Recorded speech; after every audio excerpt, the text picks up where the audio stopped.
Greetings, dear subscribers and casual listeners of my channel.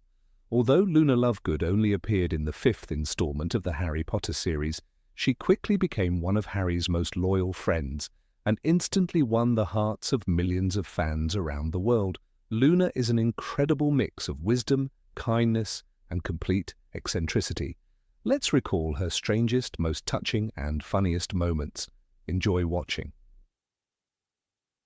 Number 1. Radish earrings. Yes, exactly. Earrings made of real radishes. Luna effortlessly turned vegetables into accessories, showing the world her uniqueness. Harry first noticed them when Luna, without any hesitation, declared that she believed in him. At that time, very few supported Harry, and the words of this odd girl with edible jewelry were especially valuable. Number 2. The Roaring Lion Hat. "I'm supporting Gryffindor," Luna announced, showing off a massive lion-shaped hat. With a quick tap of her wand, the hat opened its jaws and let out a terrifying roar that made everyone around jump. "I wanted it to also chew a snake representing Slytherin, but I didn't have the time," she added with a smile. And here's the paradox: despite her fan-like support, Luna herself wasn't in Gryffindor at all, but in Ravenclaw. Number 3. Reading the Quibbler upside down. Harry's first encounter with Luna was truly unforgettable. A wand behind her ear, a necklace made of corks, and a copy of the Quibbler upside down. But perhaps Luna saw the world from an angle no one else could. And that was exactly her charm. Number 4. Spectre Specs. When Harry travelled back to Hogwarts the following year with Luna and Neville, she wore bright spectre specs. According to her, they allowed her to see rackspurts, invisible creatures that float into your ears and make your brain go fuzzy. The glasses looked so extravagant that Luna immediately earned the title of true Queen of Individuality. Number 5. Warning about Nargles. Mistletoe, the traditional Christmas symbol, has forever been associated with Luna in the minds of Harry Potter fans. All because she claimed it was full of mysterious Nargles. No one but Luna had ever seen them, but now every fan who looks at mistletoe can't help but think of those enigmatic inhabitants of the Christmas greenery. Number 6. Laughing at Ron's joke. Ron Weasley's humour always entertained his friends, but Luna reacted to one of his remarks far more vividly than anyone else. His comment that Goyle looked like a part of a baboon sent Luna into such hysterics that even Hedwig flapped her wings indignantly. She laughed so hard the magazine slipped right out of her hands. Number 7. Gryffindor versus Hufflepuff match commentator. When Luna was entrusted with commentating a Quidditch match, the audience got the strangest sports report in history. She mixed up the players' names, got distracted by clouds of an interesting shape, and didn't think it was necessary to follow the score at all. But it was this light-hearted carelessness that made her commentary unforgettable. Ron even admitted he would have been thrilled if Luna commented on every match. Number 8. Decorating her room with portraits of friends. When Harry visited Luna's home over Christmas in Deathly Hallows, he stepped into her bedroom and stopped in astonishment. Every wall was covered with hand-drawn portraits. They were not of magical creatures nor of landscapes, but of people: Harry, Ron, Hermione, Ginny, and Neville. Around each face, Luna had painted golden chains that connected one to another, as if binding them in a circle of light. The drawings were simple but powerful. They looked nothing like the moving portraits in Hogwarts, yet they pulsed with Luna's affection. To another person, such displays might have seemed obsessive, even unsettling. But Luna's intent was clear. These friends were her anchor. "They make me feel less lonely," she admitted with honesty that cut through the silence. For Harry, who often felt isolated even among allies, the sight was deeply moving. Here was proof that Luna valued their bond as something unbreakable. In the midst of war, when trust was fragile and hope was scarce, her golden chain of friendship reminded him that loyalty could still shine. What seemed strange at first became one of the most heartfelt tributes in the story. Number 9. Attending Bill and Fleur's wedding barefoot. At Bill and Fleur's wedding, the guests sparkled in elegant robes and polished shoes. The tent glowed with gold and silver, every detail chosen with care. Then Luna Lovegood arrived. She walked in barefoot, her toes dusted with grass, tiny anklets of shells clinking softly with every step. Her dress blazed in shades of orange and red, like a sunset captured in fabric. Fleur, radiant in white, froze for a moment when she saw Luna's entrance. It was not embarrassment for herself, but shock at such unexpected boldness. Molly Weasley, who had spent weeks fussing over details, nearly dropped her goblet. Guests whispered and glanced at one another, but Luna seemed blissfully unaware of the stir she caused. She floated across the floor as though it were the most natural thing in the world. When asked about her lack of shoes, Luna simply smiled. "Shoes stop you from hearing the earth breathe," she explained dreamily. The words were so peculiar that even Hermione, usually quick to argue, was left speechless. Harry caught Ron's eye and tried not to laugh. There was something so utterly lunar about the statement that it felt impossible to question it. The image of Luna, barefoot among the finest wizards of Britain, captured her essence. She was unbothered by rules, blind to judgment, and devoted to her own truths. In Deathly Hallows, Harry remembered her swaying gracefully during the music, her bare feet pressing into the floor. To everyone else it was eccentric. To Luna it was freedom. Number 10. Calmness while imprisoned in Malfoy Manor. When Luna Lovegood was taken by Death Eaters and imprisoned in Malfoy Manor, most would have expected her spirit to break. She was locked in the cold, dark cellar alongside Mr. Ollivander, the frail wand-maker. Yet when Harry was thrown into the same dungeon, he found Luna as calm as ever. "Hello, Harry," she said gently, as though they had simply run into each other at the library. Her voice carried no fear, only quiet reassurance. That moment was striking because the world above them was full of cruelty. Bellatrix Lestrange's screams echoed through the manor. Draco Malfoy's hesitation filled the air with tension. But in the midst of all that, Luna's serenity became a shield. She spoke in the same dreamy tone she always used at Hogwarts, discussing escape as if it were a simple errand. Her composure didn't just comfort Harry, it steadied Ollivander too, who was trembling from exhaustion. Harry noticed the contrast immediately. He was restless, pacing, desperate to find a way out. Luna, on the other hand, sat cross-legged on the floor, hands folded, as though she were waiting for a class to begin. "We'll get out, you'll see," she told him, her pale eyes glowing in the dim light. To Harry it was absurd. How could anyone sound so certain while trapped in the lair of Voldemort's followers? And yet, coming from Luna, the words felt almost believable. Rowling captures this balance of terror and hope in Deathly Hallows. Harry later reflects on Luna's strange ability to soften despair with her presence. She didn't fight the darkness with spells or force. She fought it with an unshakable calm, reminding everyone around her that even in chains the mind could remain free. That paradox, her dreamy detachment in the face of danger, is what made the scene unforgettable. Number 11. Belief in the existence of Raxburts. Luna Lovegood had a talent for turning the ordinary into something extraordinary. One of her strangest claims was about creatures she called Raxburts. To most people, they were nothing more than imaginary pests. But Luna described them with absolute conviction, insisting they were invisible beings that floated into people's heads and made their thoughts go fuzzy. She even wore her famous spectre specs, saying they helped her spot the creatures buzzing around. The absurdity of her belief reached its peak when she began speaking of mushrooms as if they were alive in ways no herbology textbook had ever recorded.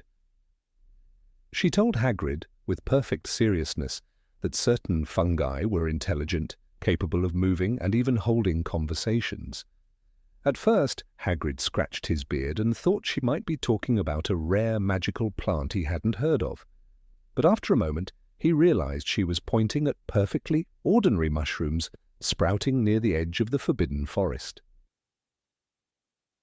What made the moment so memorable was Luna's sincerity. She looked at the mushrooms with the same gentle awe she showed Thestrals. To her, they weren't just lumps of fungus, they were beings with spirit and purpose. They like to travel in groups, she explained dreamily, so they don't get lonely. Hagrid laughed, but not unkindly. He knew Luna wasn't mocking anyone, she simply saw magic where others refused to look. This belief in rackspurts and sentient mushrooms was the essence of Luna's character. She blurred the line between fantasy and reality, often leaving her friends unsure whether to laugh or to listen more closely. Harry and Hermione dismissed the idea, yet her words had a way of lingering. Even when she seemed ridiculous, Luna reminded them that the wizarding world was vast, strange, and full of mysteries still waiting to be discovered. Number 12. Dancing alone at the wedding. At Bill and Fleur's wedding, the marquee was filled with music and laughter. Couples spun across the floor, robes flashing with colour. Yet in the middle of it all, Luna Lovegood danced alone. She twirled with her arms outstretched, eyes half closed, as if moving to music only she could hear. The crowd parted slightly, unsure whether to stare or pretend not to notice. Some guests smiled politely, others exchanged puzzled looks. A few even turned away in embarrassment. But Luna never faltered. Her steps were strange and weightless, more like drifting than dancing. Each movement seemed guided by an invisible current, as though she was caught in a spell that belonged to no one else. For her, the dance was not performance but pure joy. It was Neville Longbottom who noticed first. While most avoided looking, he couldn't take his eyes off her. He watched as Luna spun, her golden hair catching the lantern light, and he thought she looked like a spell in motion. In Deathly Hallows, Rowling writes that Neville admired Luna for her calm courage, and here that admiration was written plainly across his face. For him, the odd dance was not strange at all. It was beautiful. What others saw as eccentricity, Neville saw as truth. Luna's dance broke the rules of the ballroom, but it lingered in memory far longer than any formal step. Harry himself, glancing across the floor, couldn't help but smile at the sight. And in that fleeting moment, Luna turned awkwardness into magic, reminding everyone that wonder often comes from those who dare to move differently. Number 13. Drawing a Gryffindor lion on the Great Hall's ceiling. During one of Gryffindor's Quidditch victories, when the Great Hall echoed with cheers and clinking goblets, Luna Lovegood decided the celebration needed something more. With a casual flick of her wand, the enchanted ceiling lit up with a giant golden lion.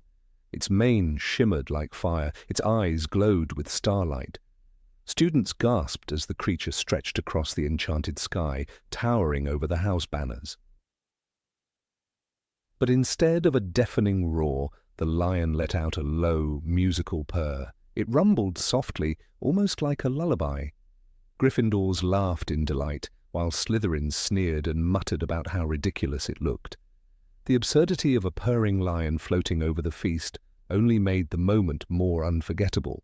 Luna, of course, was radiant. "That's what courage should sound like," she said with complete sincerity. The scene perfectly captured her eccentric charm. For others, Gryffindor's lion was a symbol of battle cries and victory. For Luna, it was something gentler, a reminder that bravery did not always roar. Hermione tried to explain that lions don't purr, but Luna only smiled dreamily, as if she knew something no one else did. The mixture of humour and wonder left even Harry fighting back a grin. Rowling describes Luna's magic as both baffling and disarming. In Order of the Phoenix, Harry remembers her lion hat that roared so loudly it startled half the stands. The golden ceiling lion was different, softer, stranger, but no less powerful. It showed once again that Luna's world was not about fitting in. It was about reshaping symbols in ways that made sense only to her, and in doing so, she left everyone else speechless. Number 14. Seeing Thestrals as beautiful creatures. Harry first saw the shadowy forms in the carriages leading to Hogwarts after Cedric Diggory's death. He could not understand why he was suddenly able to see them when his friends could not. Everyone else thought the carriages moved by themselves, but Luna Lovegood, with her dreamy calmness, told him the truth. "You're just as sane as I am," she said, pointing out the skeletal, bat-winged creatures. That was the first time someone explained to him that only those who had witnessed death could see Thestrals. What made the moment remarkable was Luna's perspective. Most students recoiled from the sight. Thestrals looked eerie, like living shadows pulled from a nightmare. Yet Luna tilted her head, studying them with the same gentle expression she might have given a kitten. "They're quite gentle, really," she assured Harry. Her words stripped away the horror and replaced it with wonder. The difference between Harry and Luna was striking. Harry carried grief and confusion. He felt the heavy silence of Cedric's death pressing down on him, and the sight of these strange creatures seemed like another cruel reminder.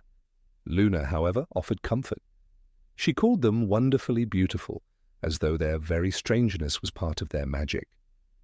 Her acceptance gave Harry a way to see them not as monsters, but as companions who had always been there, waiting to be noticed. In that carriage ride, Luna transformed fear into understanding. She showed Harry that darkness does not always mean danger, and that even death could be met with tenderness. For a boy who felt isolated by what he had seen, her presence was a lifeline. It was the beginning of a friendship built not on loud declarations but on a quiet truth only they both could share: the gift and the burden of seeing Thestrals. Number 15. Posters in support of Harry. Luna Lovegood always stood apart from the rest of Hogwarts, and not simply because of her dreamy expression or her habit of reading the Quibbler upside down. During the final years of the struggle against Voldemort, her eccentricity manifested in ways that left even her closest allies puzzled. One of the most striking moments came when she decided to express her loyalty to Harry Potter through art. With colourful paints, oversized sheets of parchment, and her characteristic lack of concern for conventional taste, she created posters declaring in bold letters, "We believe in Harry Potter." It was meant as a rallying cry, a symbol of faith in the boy who lived. Yet the strange additions surrounding those words turned the gesture into something both heartwarming and awkwardly comic. The posters were not merely text. Luna filled the margins with illustrations of creatures that to her were as real as the sun and moon. There were swirls of bright purple ink forming spirals across the parchment, jagged yellow shapes she insisted represented lions, and little stick-like figures with antennas sprouting from their heads. These she called nargles, creatures she often mentioned but no one else had ever seen. In her mind, nargles were mischief-makers, unseen tricksters responsible for stolen shoes and missing belongings. For Luna, they were not random doodles, but essential symbols of the hidden battles waged in everyday life. To everyone else, however, they looked like messy scribbles, the kind one might expect from a distracted first year in charms class. The awkwardness of this scene emerges most vividly when one recalls Ron Weasley's reaction. Ron, hardly an expert in aesthetics and never the most tactful critic, was dumbfounded by the crude drawing in the center of one poster. It was meant to be a roaring lion, the emblem of Gryffindor. Yet to his eyes, it looked nothing like the noble beast. J.K. Rowling captures this perfectly when she writes in Harry Potter and the Order of the Phoenix. Ron examined a particularly large poster, squinting at the purple mass of paint. This is meant to be a lion?" His incredulity reflects not malice but sheer confusion. Even Hermione, who usually defended Luna's oddities, did not intervene to soften the moment. Luna, however, remained completely unfazed by the skepticism of her peers. With the serene certainty that marked her character, she affirmed her vision. To her, the creature was not only a lion, but a proud emblem of courage, The fact that others could not see it was irrelevant. "Of course it is," she said, brimming with quiet conviction. That unwavering confidence was what made Luna so unique. She lived in a world where imagination and reality merged seamlessly, where the unseen was as tangible as the visible. In Luna's view, the posters were beautiful, perfect expressions of solidarity with Harry. The awkwardness becomes even clearer when one considers the context. These posters were not hidden in some forgotten classroom, but displayed openly in the halls and common areas, visible to any student brave enough to resist Umbridge's regime. At a time when Harry's reputation was under constant assault by the Ministry of Magic and the Daily Prophet, Luna's posters could have been a powerful gesture. Yet the bizarre drawings undermined the seriousness of the message. Instead of sparking inspiration, many students could not help but laugh. The noble slogan, "We believe in Harry Potter," risked being overshadowed by the ridiculousness of the images surrounding it. One must not forget how fragile Harry's credibility was during this period. After Voldemort's return in the graveyard, Harry was branded a liar. The prophet described him as delusional, unstable, and hungry for attention. Against this backdrop, Luna's eccentric posters became double-edged swords. On one hand, they demonstrated loyalty and gave Harry visible proof that at least some students still trusted him. On the other hand, the childlike quality of the artwork risked confirming the skeptic's view that only the odd and unreliable would stand beside him. It is no coincidence that Ron's sarcastic remark lingers in memory. When even one of Harry's best friends mocked the drawing, the awkwardness of the moment became inescapable. What makes this episode so compelling is the contrast between Luna's intention and the outcome. Her heart was unquestionably in the right place. She admired Harry's bravery and recognized the truth when so many denied it. Her posters were meant as shields against despair, beacons of faith in the darkest times. Yet by surrounding her slogan with nargles and wild shapes, she unintentionally diluted the gravity of her message.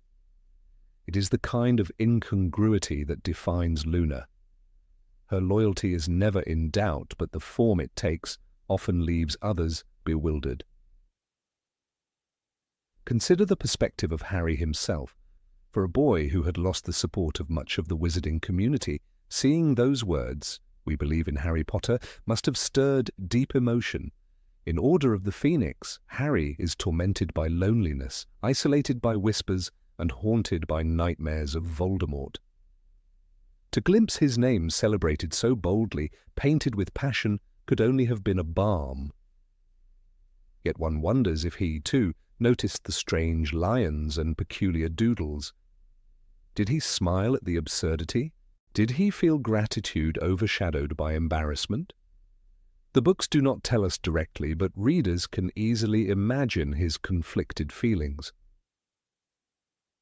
Hermione's silence during this episode speaks volumes. Usually quick to defend the marginalized, she refrained from commenting on the posters. Perhaps she sensed how much Luna believed in their beauty. Perhaps she recognized that Luna's expression, however awkward, was more genuine than the empty conformity of so many others. Still, her silence also reflects the discomfort of the moment. The trio valued Luna's support, yet her methods placed them in situations where appreciation and embarrassment collided. This tension adds depth to the narrative, reminding readers that solidarity does not always appear in polished forms.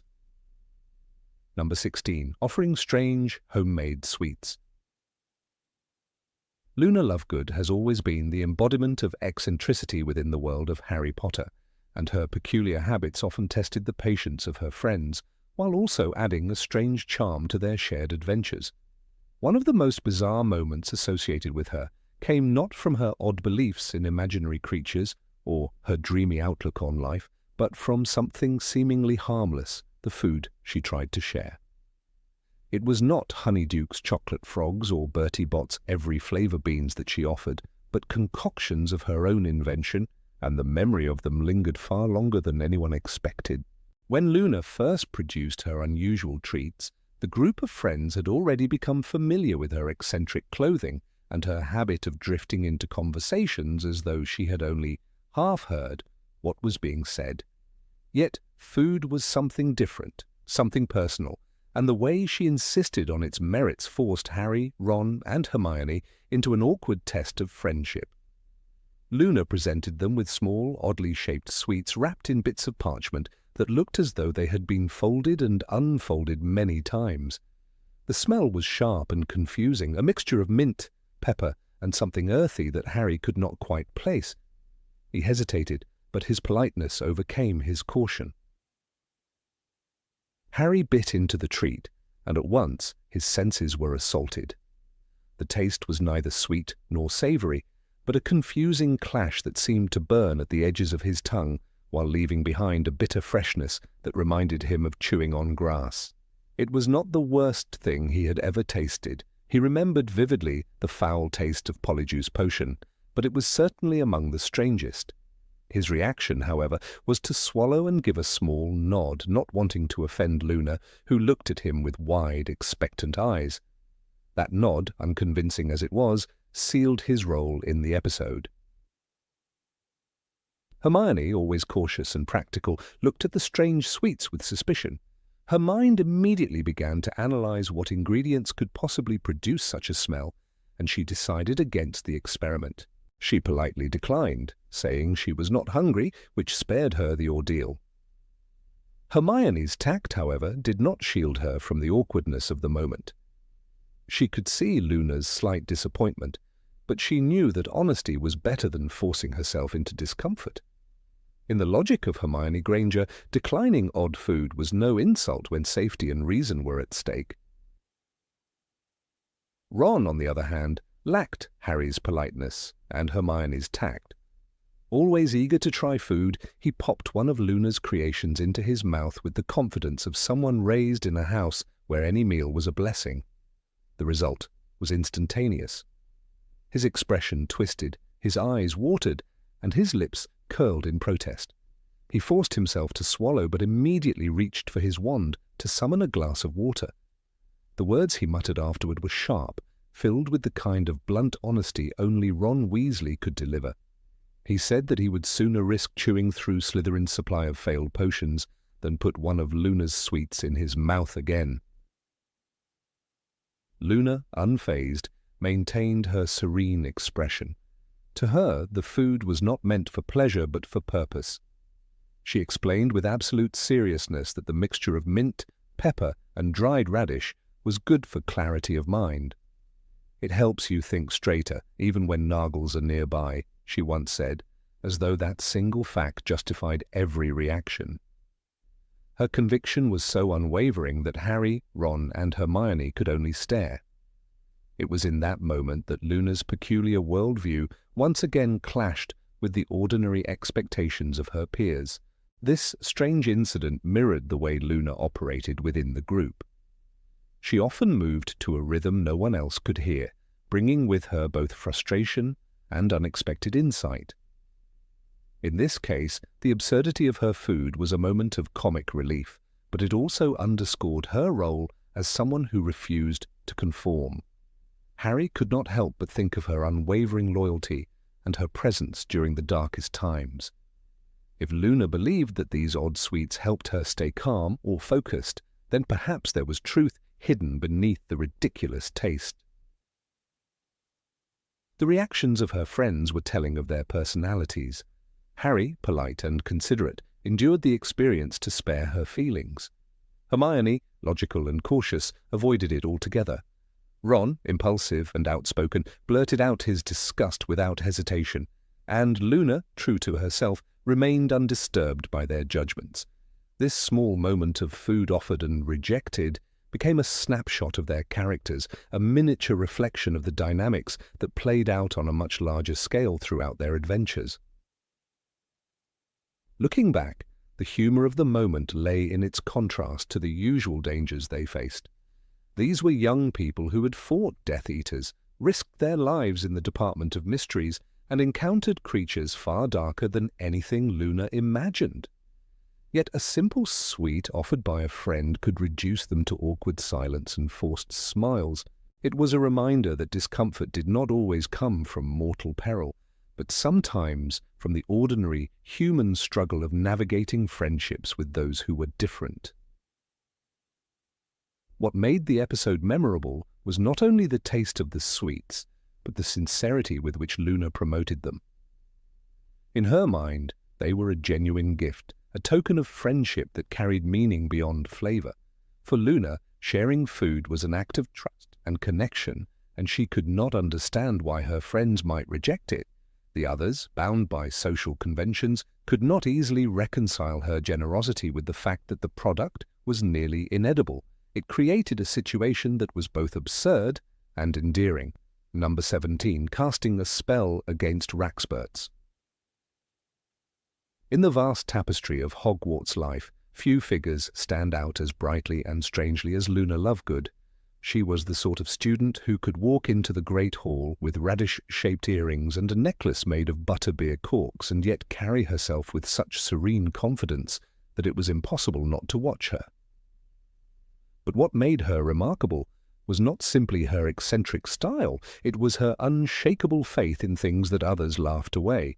She believed in crumple-horned snorkax, in invisible nargles, and, on one peculiar day, she declared war on the mysterious parasites she called Raxburts. It was during that moment that Luna decided Hermione Granger's mind had been infected, and that a spell of her own invention could clear them away. The common room had been quiet, students scattered with books and parchment. Hermione, always bent over her notes with disciplined focus, was scribbling furiously about the properties of moonstone in potion-making. Luna drifted closer, pale eyes wide with that unblinking curiosity that could unsettle even the most confident of people. She whispered about strange creatures that clouded the brain. She called them Raxburts, invisible beings that made thoughts fuzzy and distracted. Then, as though it were the most natural thing in the world, she raised her wand and murmured a concocted incantation, something along the lines of Expelliarmus Raxburticus. To Hermione it sounded like nonsense, but Luna's expression was serene, as if she had just performed a genuine rite of cleansing. Ron Weasley, who happened to be nearby, could not control himself. He toppled backward into his armchair, clutching his stomach in laughter, because to him the idea that Hermione, the most rational witch of their generation, needed to be freed from imaginary parasites was beyond absurd. Hermione, rolling her eyes, dismissed the entire performance with a sharp comment about nonsense unworthy of real magic. Yet Luna remained composed, explaining with the utmost sincerity that Hermione would now think more clearly. What made the moment haunting and strangely comical was that later that day Hermione indeed solved a particularly difficult problem in her potions assignment more quickly than she usually did. This accidental coincidence created one of those whimsical cracks in the story where logic and belief seemed to collide. Hermione's solution, which involved recognizing that the order of adding powdered moonstone and crushed hellebore root changed the entire reaction, had stumped other students for days. She discovered the answer almost effortlessly, making even Professor Slughorn remark that she had displayed uncommonly sharp insight. Ron, still giggling about Luna's invented spell, suggested perhaps Hermione should let Luna clear her mind of Raxburts before every class. The absurdity of the suggestion did not diminish the uncomfortable fact that Luna's playful ritual appeared to have had an effect.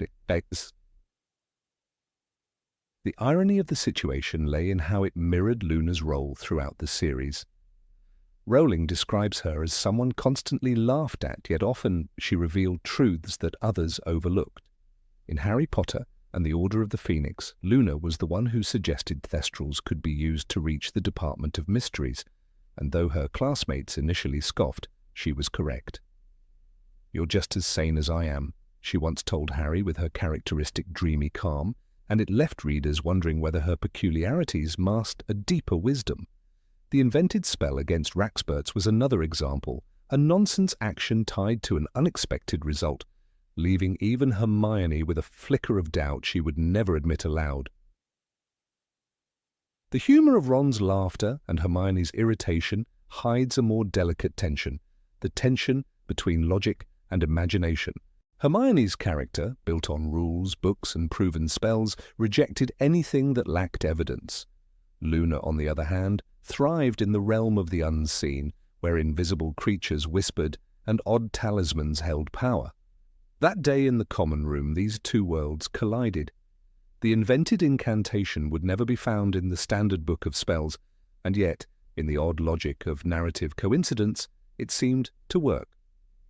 Luna had given Hermione a story about her own clarity, and sometimes belief in a story is enough to sharpen the mind. Readers may recall that Rowling herself often used humour and strangeness to create moments of dissonance in the series. "Rackspurts," Luna explained in Harry Potter and the Half-Blood Prince, "make your brain go fuzzy." The line was written in passing, a piece of comic relief, but the invented spell against them was a fan-inspired extension of that idea, a playful exaggeration of how Luna might take her beliefs further. In the fictionalized moment, Hermione's sharp insight afterward gave the illusion of validation. Was it chance? Almost certainly. But the story forces us to ask whether imagination itself can sometimes unlock the mind in ways logic cannot. It is also worth noting that Luna's peculiar intervention reflected a childlike trust in ritual. She did not need books or validation from professors. She simply whispered the words and believed. To her, belief was the essence of magic. For Hermione, belief had to be anchored in knowledge, proven by results. Yet it was Hermione who benefited, however coincidentally, from Luna's little ritual. The paradox lingered in the air like one of the enchanted candles floating above the Gryffindor common room. What if Luna's nonsense contained its own kind of truth? What if imagination itself was a form of hidden magic? The awkwardness of this moment lies in how it unsettles the characters' roles.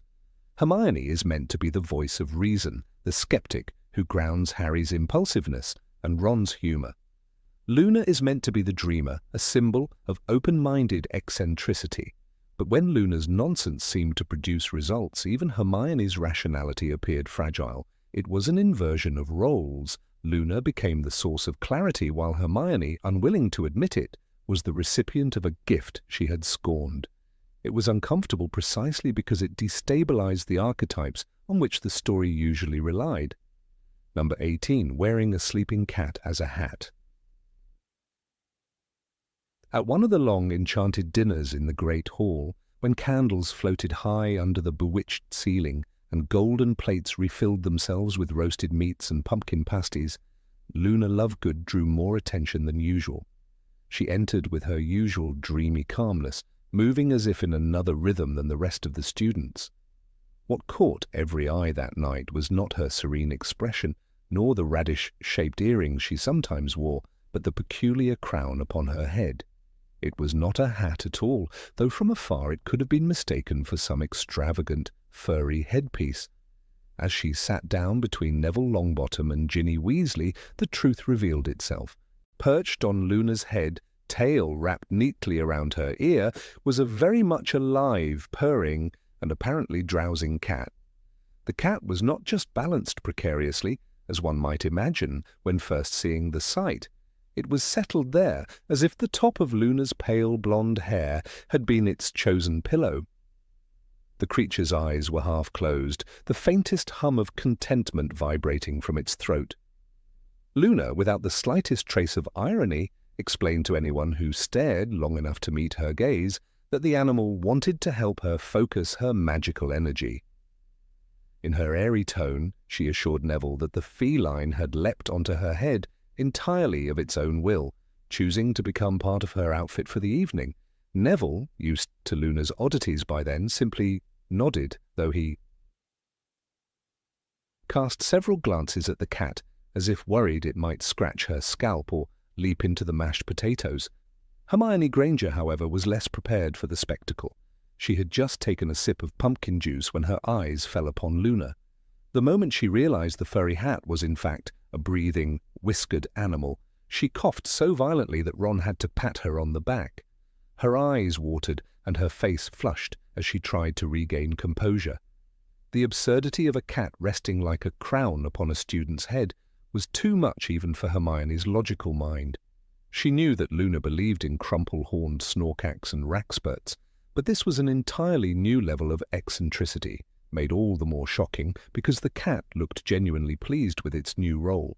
Harry Potter himself glanced up from his shepherd's pie and tried not to laugh. He had seen Luna wear roaring lion hats to Quidditch matches, heard her speak of invisible creatures, and walk barefoot across the castle lawn in the middle of winter. But a cat, as a fashion statement, struck even Harry as something beyond her normal strangeness. He felt the familiar mix of admiration and bewilderment that Luna always inspired. She did not care about ridicule. She seemed immune to it, as if the opinions of others floated away from her like feathers in the wind. Harry remembered Dumbledore once telling him, "It is our choices, Harry, that show what we truly are, far more than our abilities." Luna's choice that night revealed her willingness to embrace life without apology. What made the moment unforgettable was not just Luna's decision to parade into the Great Hall with a live animal balanced on her head. It was the reaction of the hall itself. Whispers spread quickly like a ripple through water. First-year students leaned forward to get a better look. A group of Ravenclaw girls stifled giggles behind their goblets. Even Draco Malfoy, ever eager to sneer, hesitated before muttering something under his breath about mad Lovegood. Strangely, though, the laughter never turned cruel. The cat, blissfully unaware of the commotion it had caused, stretched once, kneaded its claws lightly into Luna's hair, and continued its nap. The absurdity was so complete that it disarmed malice. Even Professor McGonagall raised an eyebrow, her lips twitching as if she were suppressing a smile, though she said nothing to reprimand Luna. Hermione, when she recovered from her near-choking episode, could not help muttering about animal welfare and practical sense. "That cat could fall into the treacle tart," she whispered furiously to Ginny. Yet the animal looked perfectly stable, as though some unseen charm kept it balanced. Luna absent-mindedly stroked its back with one hand while reaching for a bowl of peas with the other, all the while speaking dreamily about how cats were excellent conductors of spiritual resonance. She described how their purring frequencies aligned with the ebb of magical auras. Most of the table did not know what she meant, but the serene certainty in her voice made them hesitate before dismissing her words outright. The peculiar sight reminded some students of the whimsical items Luna's father published in the Quibbler. It was not difficult to imagine the headline, "Feline Fashions, the sleeping cat hat that protects you from Raxperts." Luna lived out the eccentricities that most wizards only laughed about in print. She was a walking article of her father's magazine, proof that the Lovegood family believed in living as boldly as they wrote.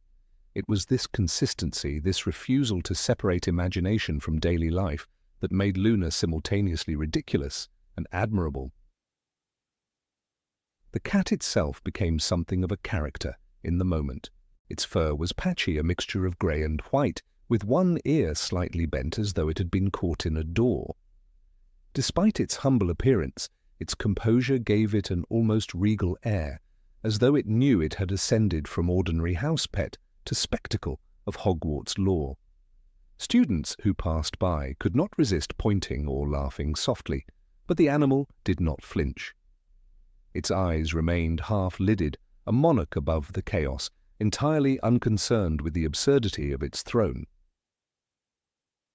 What struck Harry most as he watched the scene unfold was how Luna's eccentricity brought life to the table. In a school overshadowed by looming dangers, where whispers of Voldemort's return haunted every corridor, there was something healing about her ability to create laughter and astonishment without meaning to. The war was growing darker. Students worried about their families, their futures, the safety of Hogwarts itself. And yet here was Luna, turning an ordinary dinner into a surreal painting. She had a way of lifting reality out of its heaviness, reminding others that life contained unexpected joys, even if they came in the form of a ridiculous cat hat. Years later, Harry would think back on the oddities that defined his time at Hogwarts and This image returned to him. He would remember the absurdity of Hermione choking on her drink, Ron's bemused grin, Ginny's attempts to hide her laughter, and the way McGonagall nearly broke her stern composure. But most of all, he would remember the serenity in Luna's face, as if she were entirely unbothered by the reactions around her. She once told him, "Things we lose have a way of coming back to us in the end, if not always, in the way we expect." That night, she proved that things we find, be it friends, laughter, or even a sleeping cat, could also appear in the most unexpected forms.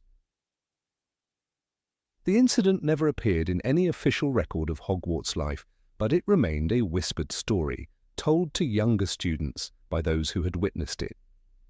They spoke of the evening when Luna Lovegood wore a cat for a hat, and the animal slept through the whole affair as though it had been born for the role. For the Ravenclaws, it was a symbol of their house's eccentricity. For the Gryffindors, it was a reminder that courage sometimes meant simply being oneself without apology. For Hermione, it was a lesson in the unpredictability of life with Luna as a friend. And for Harry, it was a memory that anchored him to a time when laughter broke through the shadows. In truth, Luna's cat hat revealed something deeper than mere oddity. It highlighted the fragile line between nonsense and wisdom. While most dismissed her words about energy and resonance, the harmony between girl and animal was undeniable. The cat trusted her. It was not restrained nor forced, but entirely at peace. Perhaps Luna's strangeness concealed an understanding others lacked, that magic was not only in wands and spells, but in the bonds between beings, the willingness to see life as enchanted even in its simplest forms. The absurd moment also carried a trace of vulnerability. Luna had often been the subject of ridicule. Students stole her belongings, called her Loony Lovegood, and treated her like an outsider. Yet here, wearing a living cat on her head, she disarmed mockery by leaning into it fully. No one could laugh at her when she herself gave them the freedom to laugh. It was a kind of bravery, one that required no duel or spell, but an unshakable sense of self. That evening, she transformed from the odd girl with strange beliefs into a mirror reflecting the insecurities of those around her. Hermione eventually softened. As the meal ended and the plates cleared themselves, she glanced once more at Luna and sighed. There was something infuriating about trying to rationalize Luna's actions, but there was also something enviable. Hermione's mind was filled with rules, logic, and order. Luna's was filled with wonder. Perhaps, Hermione thought, that was why Harry always seemed calmer around her, because Luna reminded him that imagination and hope could exist even in the darkest of times. By the time the students left the Great Hall, the story had spread across all 4 tables. Luna stood, the cat still purring softly, and walked out as if nothing unusual had occurred. She drifted toward the Ravenclaw Tower, her steps light, her expression serene. Behind her, laughter and chatter filled the hall, but she did not turn back. The cat raised its head for a moment, blinked at the curious faces, and then lowered itself once more, drifting into sleep. It was as if the animal had found its rightful place, not just on Luna's head, but in Hogwarts history, immortalized in the strange beauty of a girl who dared to live outside the ordinary. Number 19, having long conversations with portraits. Luna Lovegood never behaved like the other students of Hogwarts, and perhaps that is precisely why her presence remained unforgettable. While most children in the castle kept their conversations with the portraits short and purposeful, Luna treated those painted guardians as friends, as if they were as alive as anyone seated at the Ravenclaw table. In her world, a portrait of a stern wizard from the 15th century was not a mere depiction, but a thinking, feeling companion who could listen to musings about creatures no one else believed in. Her habit was not just eccentric. It caused small but memorable disruptions in the life of the school. There is an odd charm in imagining Luna lingering before the portrait of Dilys Derwent, the former headmistress and celebrated healer, while other students hurried to class. Where they might have quickly asked the way to the hospital wing, Luna might instead launch into a reflection about the best way to prepare radishes for soup. The portrait, flattered and entertained, would often respond with long anecdotes of her own life, thereby forgetting entirely that she was meant to carry an urgent message to the headmaster. In such moments, Hogwarts itself seemed to pause, as if caught in a web of Luna's dreamlike attention. The awkwardness of this habit revealed itself most clearly during the events of Order of the Phoenix. When Harry first truly noticed Luna, she was reading the Quibbler upside down and speaking aloud about Raxburts. Later, when she accompanied the group through the castle, several students observed her habit of pausing before portraits. Though J.K. Rowling never devoted an entire scene in the books to such lengthy conversations, the detail resonates with her established character. The girl who believed in creatures no one else saw would naturally treat portraits as confidants. This created a tension between her light-hearted innocence and the heavy responsibilities that often rested on those enchanted canvases. It is worth remembering that the portraits of Hogwarts were not idle ornaments. They carried vital news from one tower to another, warning of intruders, alerting the staff to emergencies, and sometimes delivering messages between professors. When Luna engaged them in discussions about the possible existence of blibbering humdingers or the spiritual properties of dirigible plums, they became distracted, even delighted. One can imagine the portrait of Phineas Nigellus Black, normally impatient and sarcastic, listening with bemusement as Luna described the effects of Raxburts on concentration. "They make your brain go fuzzy," she once explained to Harry in Half-Blood Prince. To a painted headmaster, such remarks might be an irresistible diversion from endless centuries of monotony. This behavior, however, led to more than one awkward circumstance. In the Ravenclaw Tower, Luna would occasionally delay the portrait guardians by recounting a tale she had invented about crumple-horned Snorkax. It is said that on one winter's night, when Professor Flitwick was waiting for a message about a disturbance in the dungeons, the portrait messenger was found still engaged in Luna's rambling story about magical soup recipes, unable to break free politely. The charm of her voice and the sincerity in her wide eyes were weapons stronger than any spell. They disarmed the painted inhabitants completely. Thus what began as a whimsical act turned into an inconvenience to the very system of communication that Hogwarts relied upon. One cannot ignore the contrast between Luna's approach and that of other students. When Harry asked the fat lady for entrance to the Gryffindor common room, it was a brisk exchange of password and permission. When Hermione once needed directions, she asked directly, and the portraits complied with efficient clarity. But Luna saw no such barrier. She believed in her gentle way that portraits were as real as the ghosts who glided through the corridors. It was only natural to her that they might need companionship, to be asked how they felt after centuries of stillness. To everyone else this blurred the line between whimsy and distraction, but to Luna it was a kind of compassion. Her strange attentions revealed something about the portraits themselves. They were more than echoes of their original subjects. They possessed moods, tempers, and distinct preferences. Some enjoyed gossip, others craved quiet, and still others longed for recognition. Luna's willingness to sit cross-legged before a dusty portrait frame, speaking as if to an old friend, gave them a sense of dignity that was rarely afforded. In Order of the Phoenix, when Harry heard Luna say, "Things we lose have a way of coming back to us in the end," it was clear she had the capacity to see value where others saw only inconvenience. That quality endeared her to the paintings, though it vexed the professors who depended on them. The humour of such scenes is undeniable. Imagine the hurried Professor McGonagall, her tartan robes swishing as she stalked toward the great hall, only to find that the portrait of a long-dead witch had failed to deliver her urgent note to Dumbledore because Luna had been explaining the dangers of nargholes in pudding. The exasperation of the staff would be great, Yet Luna would remain serenely convinced that she had done something meaningful. For her, the laughter of a portrait or the thoughtful silence of a painted wizard mattered just as much as the smooth functioning of the school's communication system. The tension here was not malicious, but rather a symptom of Luna's world existing slightly askew from everyone else's. In a castle filled with rules, schedules, and secret dangers, her refusal to treat life as entirely serious created a pocket of surreal comedy. She was never trying to sabotage the professors, never seeking attention. She was simply unable to resist kindness toward voices that most ignored. This reveals why many students at first dismissed her as loony Lovegood, yet later discovered in her a steadfast ally.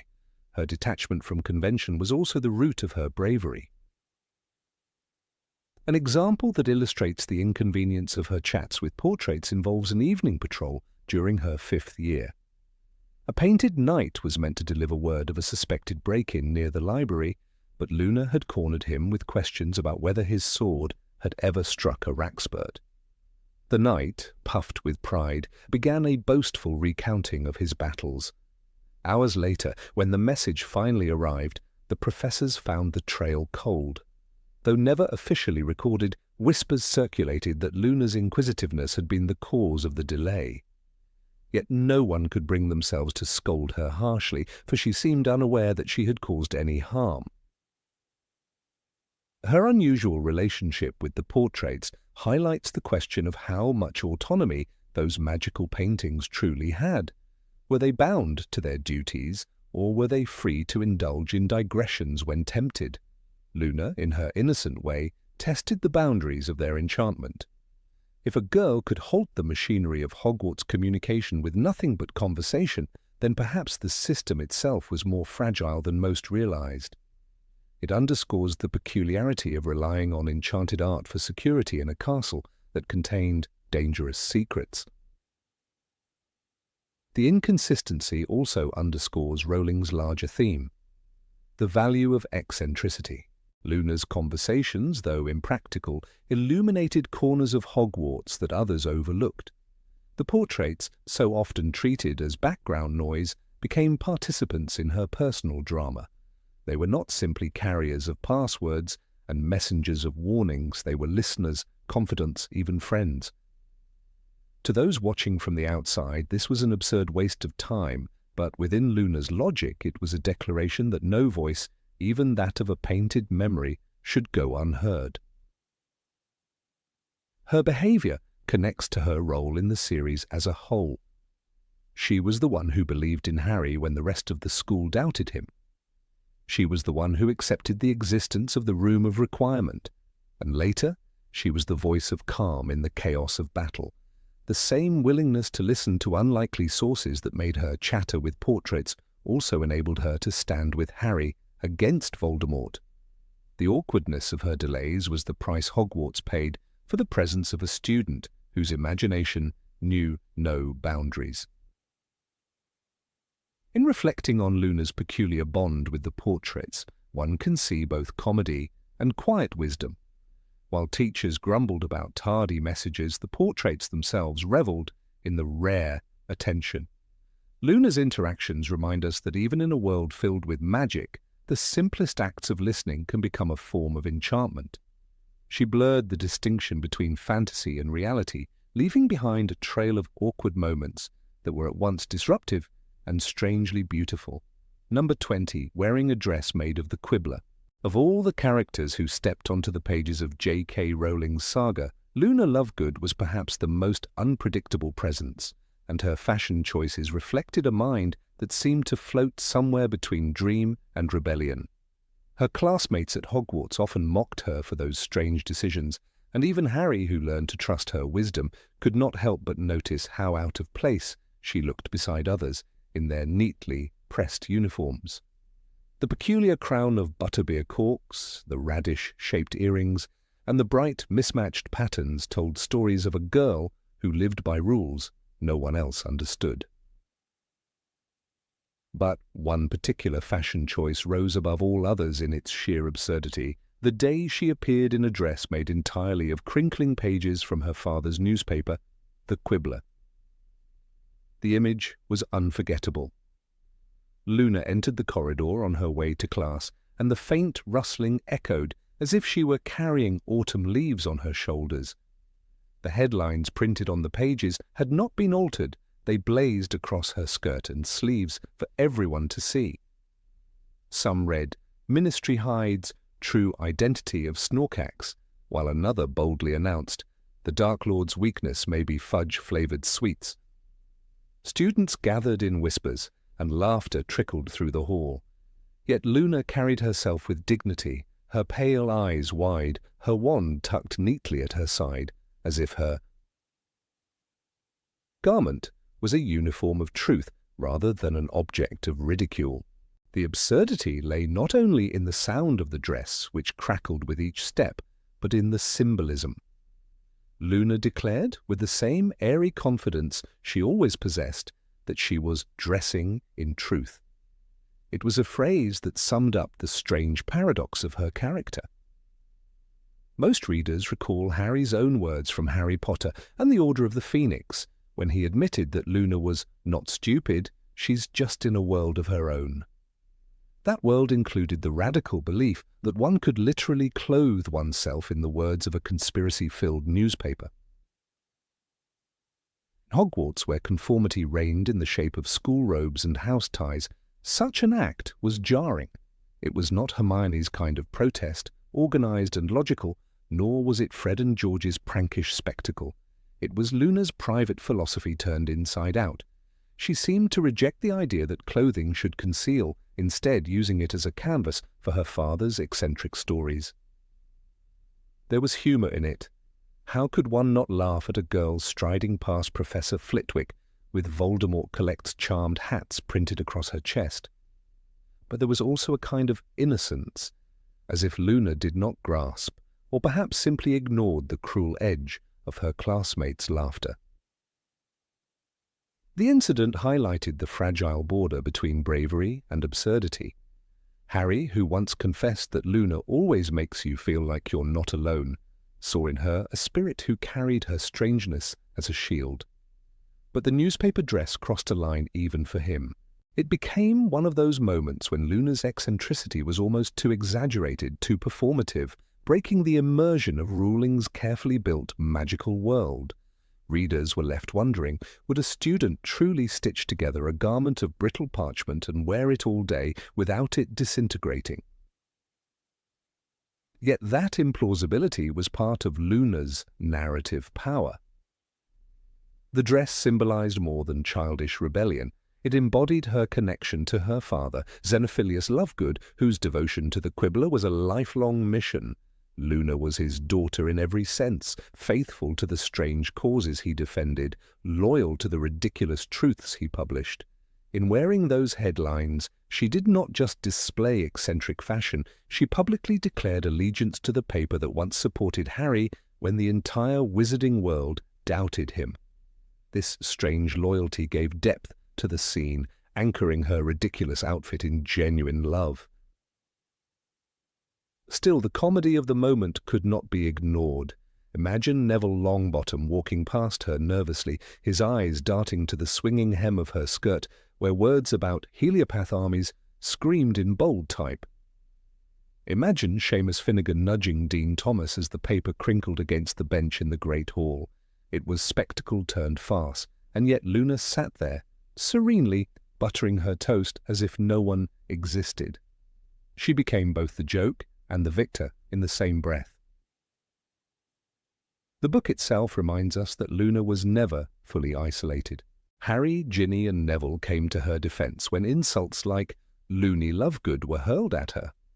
And in this particular moment, Harry's own memory of Luna's calm faith in him gave her actions a strange credibility. If she could stand in a paper dress and still smile, perhaps there was courage hidden in absurdity. Rowling seemed to suggest that Luna's peculiarity was not weakness, but resilience. Still, it was difficult for many readers to suspend disbelief when confronted with the literal impracticality of wearing a newspaper. Fashion in the wizarding world was already unusual. Wizards wore robes that seemed out of touch with Muggle society and occasionally We saw characters like Arthur Weasley struggling with Muggle clothing, yet even within this eccentric context, Luna's choice felt more extreme, as if Rowling wished to push the boundary of strangeness until it threatened to collapse into parody. It was one of those narrative experiments that balanced precariously between endearing character quirk and immersion-breaking comedy.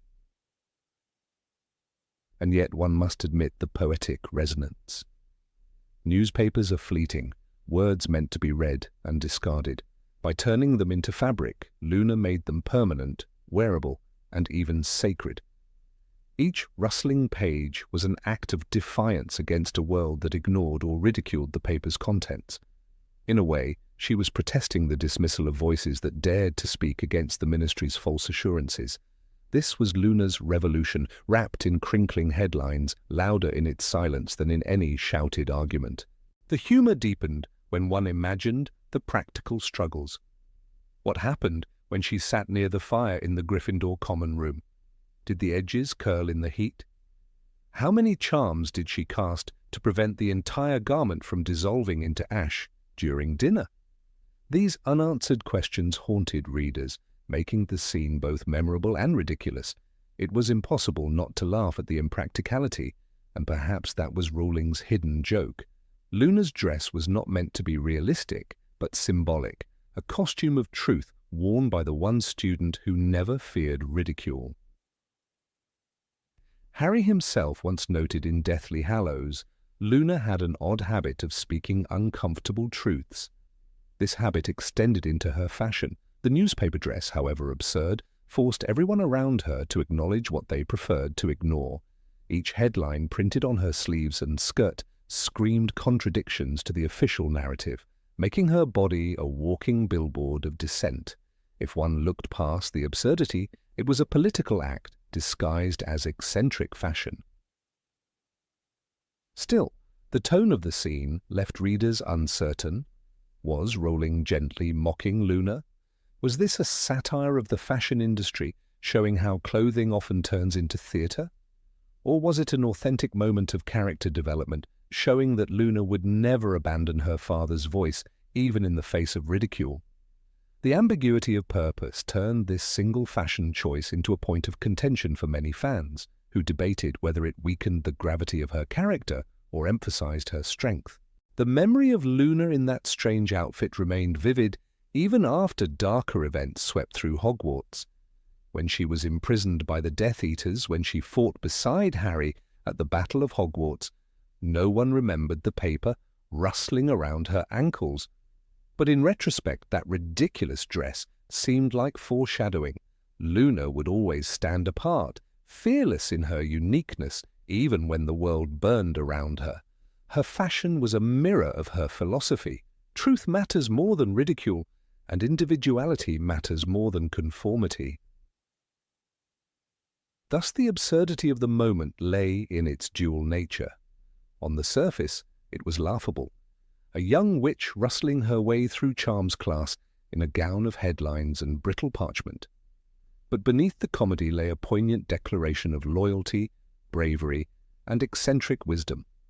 Luna Lovegood turned even fashion into a battlefield, and her absurd newspaper dress became one of the most unforgettable symbols of her strange, enduring magic. Number 21, experimenting with potions in her own way. In the long history of Hogwarts, few students carried with them the aura of delightful unpredictability that Luna Lovegood radiated. She did not simply attend classes, she seemed to reinterpret them in her own unique language, as if the rules of the magical world were pliable and open to suggestion. When she entered the dungeons for potions under the sharp gaze of Severus Snape, the clash of worlds became almost theatrical. Snape's domain thrived on precision, discipline, and silent obedience, while Luna embodied curiosity, improvisation, and a willingness to court disaster. It was here, among the cauldrons and steaming brews, that some of the most awkward yet strangely enchanting moments unfolded, leaving her classmates simultaneously horrified and fascinated. Her approach to potions was not born of laziness, but of a philosophy that ingredients carried hidden possibilities. Luna might glance at a jar of bat wings, purse her lips thoughtfully, and then rummage in her satchel for something completely unrelated. On one memorable occasion, instead of carefully crushing the required wings, she slipped in a slice of dried banana she had been carrying for a snack. Neville Longbottom, sweating beside her, nearly dropped his pestle in shock, for he knew that Snape's eyes missed nothing. Yet Luna was unperturbed, humming softly as she stirred, convinced that fruit fibers might stabilize the negative energy of the potion. The logic made no sense to anyone else, but to Luna it was perfectly reasonable. Snape, whose disdain for improvisation was legendary, stalked through the aisles with his cloak billowing, glancing into cauldrons with hawk-like sharpness. The transformation on his face when he peered into Luna's brew was something between fury and disbelief. The pale green liquid, instead of simmering quietly, had begun to thicken into a syrup that released a faint tropical aroma. Draught of living death, he had assigned, yet what Luna concocted smelled suspiciously like a sweet pudding. Even Hermione Granger, usually patient enough to explain the importance of ingredients, avoided looking in Luna's direction. The contrast between Snape's demand for deadly precision and Luna's cheerful experimentation highlighted one of the strangest juxtapositions in the entire Hogwarts curriculum. There was one afternoon, however, that would become whispered legend among Ravenclaws and Gryffindors alike. It began innocently enough, with Snape assigning the class a simple sleeping draught. The ingredients were listed in meticulous order on the board, each step underlined for emphasis. The room filled with the usual rustle of chopping, grinding, and cautious stirring. Yet Luna, sitting near the back, tilted her head as though listening to music only she could hear. Instead of powdered root of asphodel, she crushed dandelion flowers between her fingers and let the yellow petals drift into the bubbling mix. She replaced the saprophoros bean with a dash of peppermint leaf and muttered under her breath about warding off the hum of rack-spurts that could ruin concentration. Her cauldron responded not with the slow hiss of sleeping potion, but with a series of bubbling notes, almost melodic in their rhythm. As the brew thickened, the classroom was filled with an unexpected sound, a faint whistle that grew into a lilting tune, as if the potion had discovered a voice of its own. Startled heads turned, and even Snape froze mid-step, his black eyes narrowing in disbelief. The cauldron then shuddered, and with a sudden puff launched a stream of soap bubbles into the air. They floated gently across the dungeon, iridescent and shimmering, but when each one popped, it released a pungent smell of garlic. Students coughed, some laughed nervously, and others covered their noses with the sleeves of their robes. The surreal mixture of music, bubbles, and garlic scent was so far from the dark precision Snape demanded that the scene bordered on absurd comedy. Snape's reaction, however, was anything but comedic. His lips pressed into a thin line, his nostrils flared, and for a moment it seemed Luna would be expelled on the spot.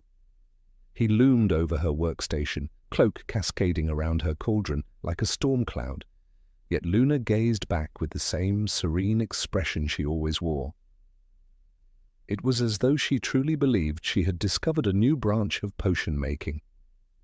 Snape's hand twitched, and though his voice remained controlled, the silence that followed was suffocating. The garlic-scented bubbles continued to burst one by one, undermining the severity of the atmosphere, until at last Snape turned abruptly and swept to the front of the class, muttering something that sounded dangerously close to surrender. The awkwardness of that day did not end in punishment, which surprised many. Snape, perhaps recognizing that Luna's intentions were not rooted in defiance, but in eccentric creativity, refrained from expelling her. Instead, he deducted a brutal number of points from Ravenclaw and recorded a note so scathing it became infamous. Yet the students who witnessed it could not help but retell the story with amusement. There was something oddly comforting about the thought that even in the oppressive gloom of Snape's dungeon, Luna could conjure music and laughter. out of a simple cauldron. It was an accident that became an anecdote, one that hinted at Luna's unshakable individuality. The incident also exposed a peculiar truth about Hogwarts. Not all rules, however sternly enforced, could suppress the unpredictable magic of a student's imagination. Hermione would often cite Snape's lectures, reminding everyone that potion-making is an exact science, a phrase lifted straight from the first-year textbooks. But Luna seemed to challenge that certainty. Was magic not also about discovery, about stretching the boundaries of what was known? For her, potion ingredients were not merely parts of recipes, but symbols that carried hidden potential. Dandelions were not weeds, they were vessels of warmth and resilience. Peppermint was not a mistake, it was clarity in leaf form. Her perspective, though impractical, forced her classmates to question whether the rigidity of the subject excluded a kind of whimsical creativity. Years later, when Harry Potter reflected on his school days, the memory of Luna's cauldron often surfaced as a peculiar counterpoint to the darkness of the era. Amid fears of Voldemort's rise and the suffocating rules of Umbridge's regime, Luna's bubbling, garlic-scented potion was almost a metaphor for rebellion. It was not grand or heroic, it did not topple a ministry or win a battle, yet it stood as a quiet reminder that individuality, even in its most awkward form, had value. The scene illustrated how laughter and bewilderment could pierce through even the strictest environments. "You're just as sane as I am, Luna?" once told Harry, and in that potions class her strange brew seemed to affirm that sanity could take forms no one else expected. Neville often mentioned the event years afterward, recalling the exact sound of the potion's melody, describing how the bubbles had floated like glowing lanterns before releasing their pungent surprise. For him, who constantly feared failure in potions, Luna's blunder was oddly liberating. If someone could make such a spectacularly bizarre mistake and still face the world with calmness, then perhaps his own struggles were not shameful. This small ripple of encouragement had a quiet significance. Luna's awkward moment became a story of resilience not only for herself, but for others who doubted their worth. In the context of Hogwarts history, the anecdote did not alter textbooks or influence the curriculum. Potions remained, under Snape, a subject of rigid discipline. Yet for the students who were present, it shifted how they remembered their education. They could recount dates of goblin rebellions or recite charms by heart, but the memory of a singing cauldron releasing garlic bubbles remained sharper, more vibrant. It was a reminder that the most lasting moments in learning were not always the ones the professors intended. Some even speculated that Snape, though outwardly furious, may have recognized in Luna a kind of raw, undisciplined talent. After all, to create a reaction so unique required more than random clumsiness. Luna's natural magical energy, combined with her willingness to improvise, might have produced effects beyond what standard potion-making accounted for. Snape would never admit admiration, but there was an unspoken acknowledgement that something unusual had occurred that day. In his silence, one could sense a reluctant concession to the unpredictability of magic. The tale of Luna's potion-making mishap spread beyond the dungeon, whispered across common rooms and repeated with embellishments. Some said the bubbles floated for hours, others swore the tune was a wizarding lullaby long forgotten. The truth, though simpler, was equally striking. It was not the scale of the disaster but its flavour, the mixture of humour and awkwardness that etched it into memory. Students who had endured Snape's iron discipline relished the absurdity of the incident, repeating it with laughter long after graduation. Even in later years, when Luna fought alongside Harry at the Battle of Hogwarts and proved her bravery countless times, the memory of her unconventional potions class lingered as a softer, almost childlike echo. It balanced her image as a warrior with a reminder of her whimsical youth. The awkwardness of that moment, far from diminishing her, added to the tapestry of her character. It showed that courage was not only found in duels and battles, but also in the willingness to be unapologetically oneself, even when the world demanded conformity. In the end, Luna Lovegood's experiment with dried bananas, dandelions, and garlic-scented bubbles was more than a classroom mishap. It was a living illustration of the unpredictability of youth, of the fragile but powerful insistence on individuality in a world that tried to mold students into order. The dungeon was Snape's territory, where fear reigned and mistakes were punished. Yet Luna transformed it, if only for a few moments, into a place of laughter, music, and garlic-scented wonder. That awkward moment remains one of the most unforgettable examples of how Hogwarts, for all its rules and dangers, was still a school filled with stories that defied expectation. Number 22, giving Harry unusual advice before the battle. Of all the characters who surrounded Harry Potter in the final days before the Battle of Hogwarts, none brought such a strange mixture of serenity and absurdity as Luna Lovegood. She was never the obvious companion, never the one to deliver grand speeches of bravery or conventional encouragement, and yet she had the ability to pierce through the fog of despair with something so unexpected that it lingered in Harry's mind longer than any polished reassurance. When the castle was already trembling with anticipation of war, when professors and students armed themselves in panic, Luna approached Harry with words that could only have come from her. If fear became too strong, he should simply think about the Nargles. On the surface, it was nonsense, almost comic in its oddity, but in that fragile moment Harry's lips curved into a smile. The absurdity worked where solemn words might have failed. It was not the first time Luna had played the role of unintentional comforter.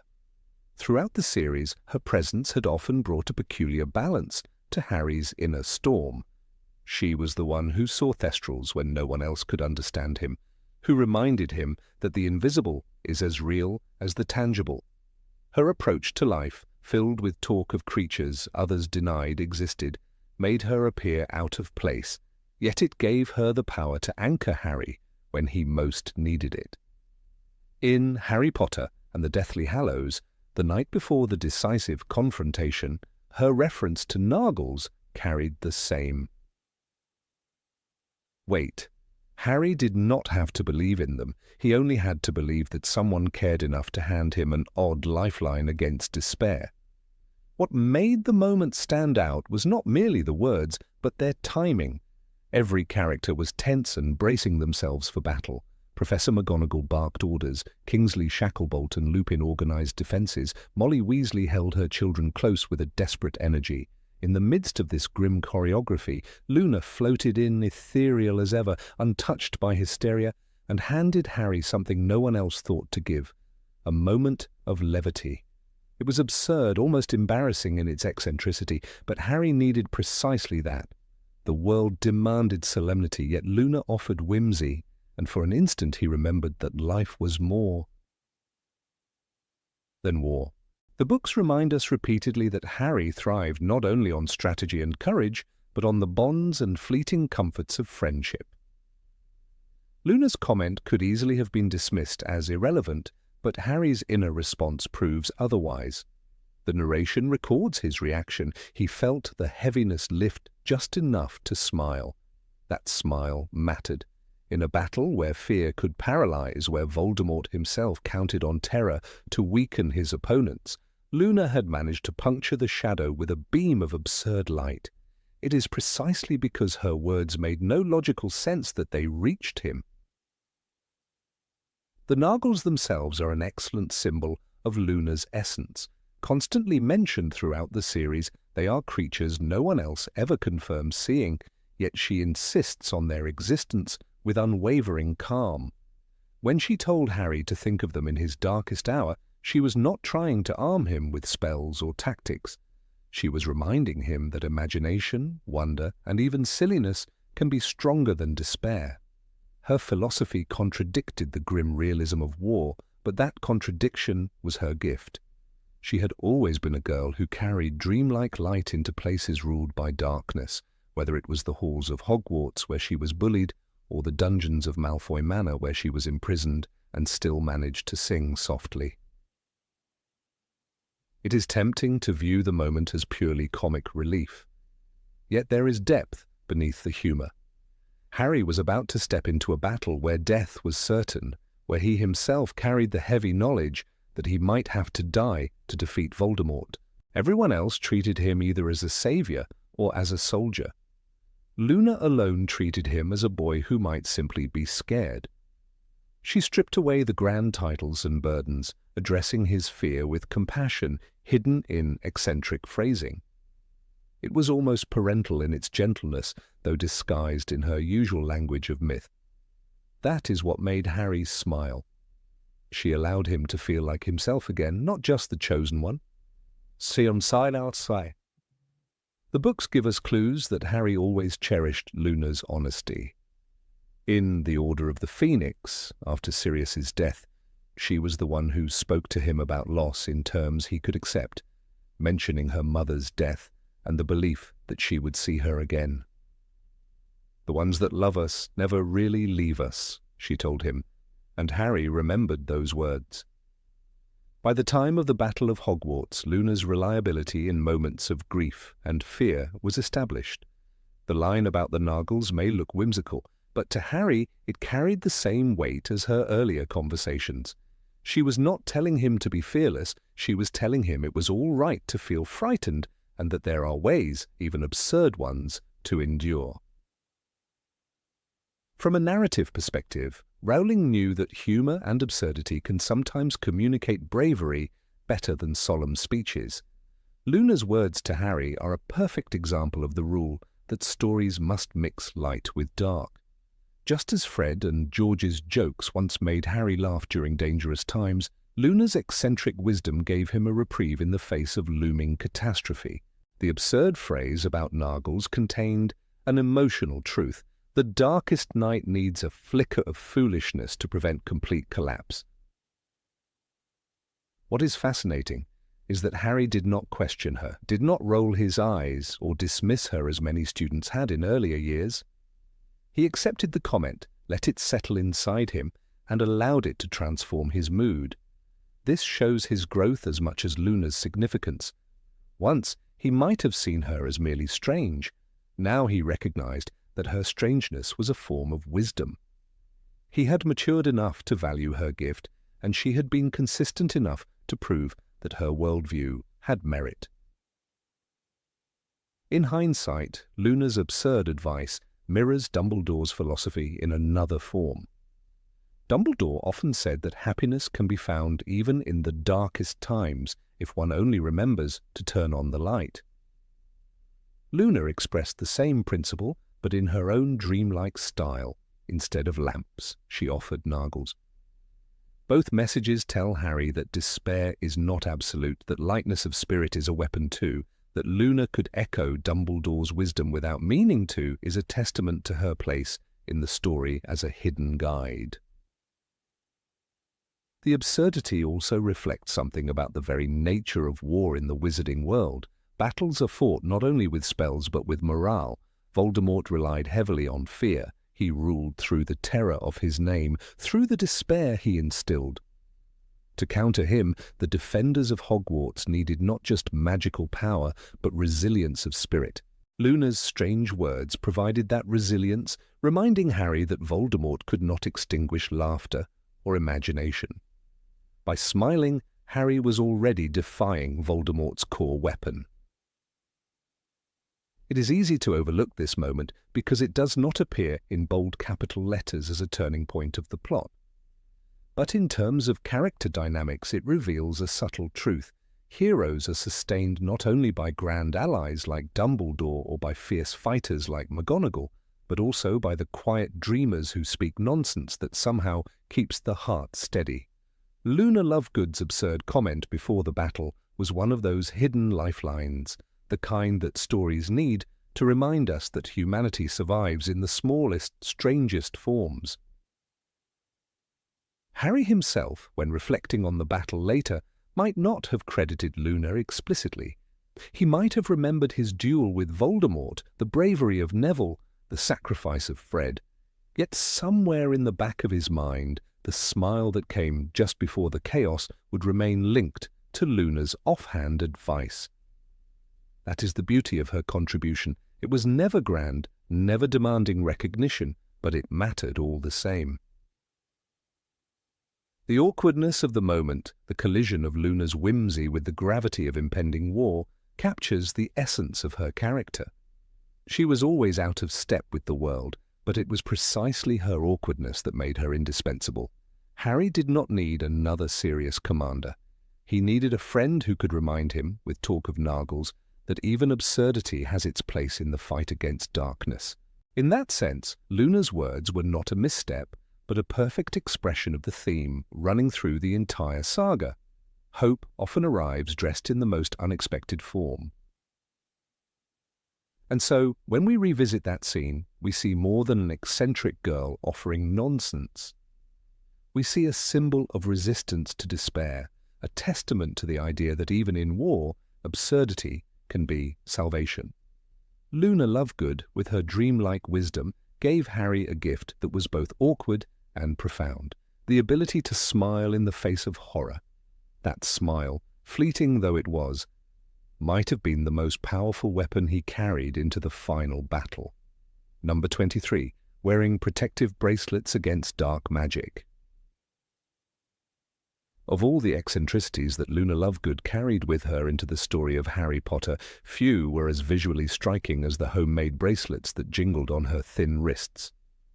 Described as brightly woven and mismatched, these small trinkets appeared like the kind of harmless crafts a child might assemble out of boredom, yet Luna insisted that each one carried a powerful, invisible weight. She claimed that the bracelets, which she called her charms, were imbued with the ability to repel curses, prevent certain diseases, and even confuse dark creatures who might otherwise cause her harm. It was not the existence of such objects that raised eyebrows, after all.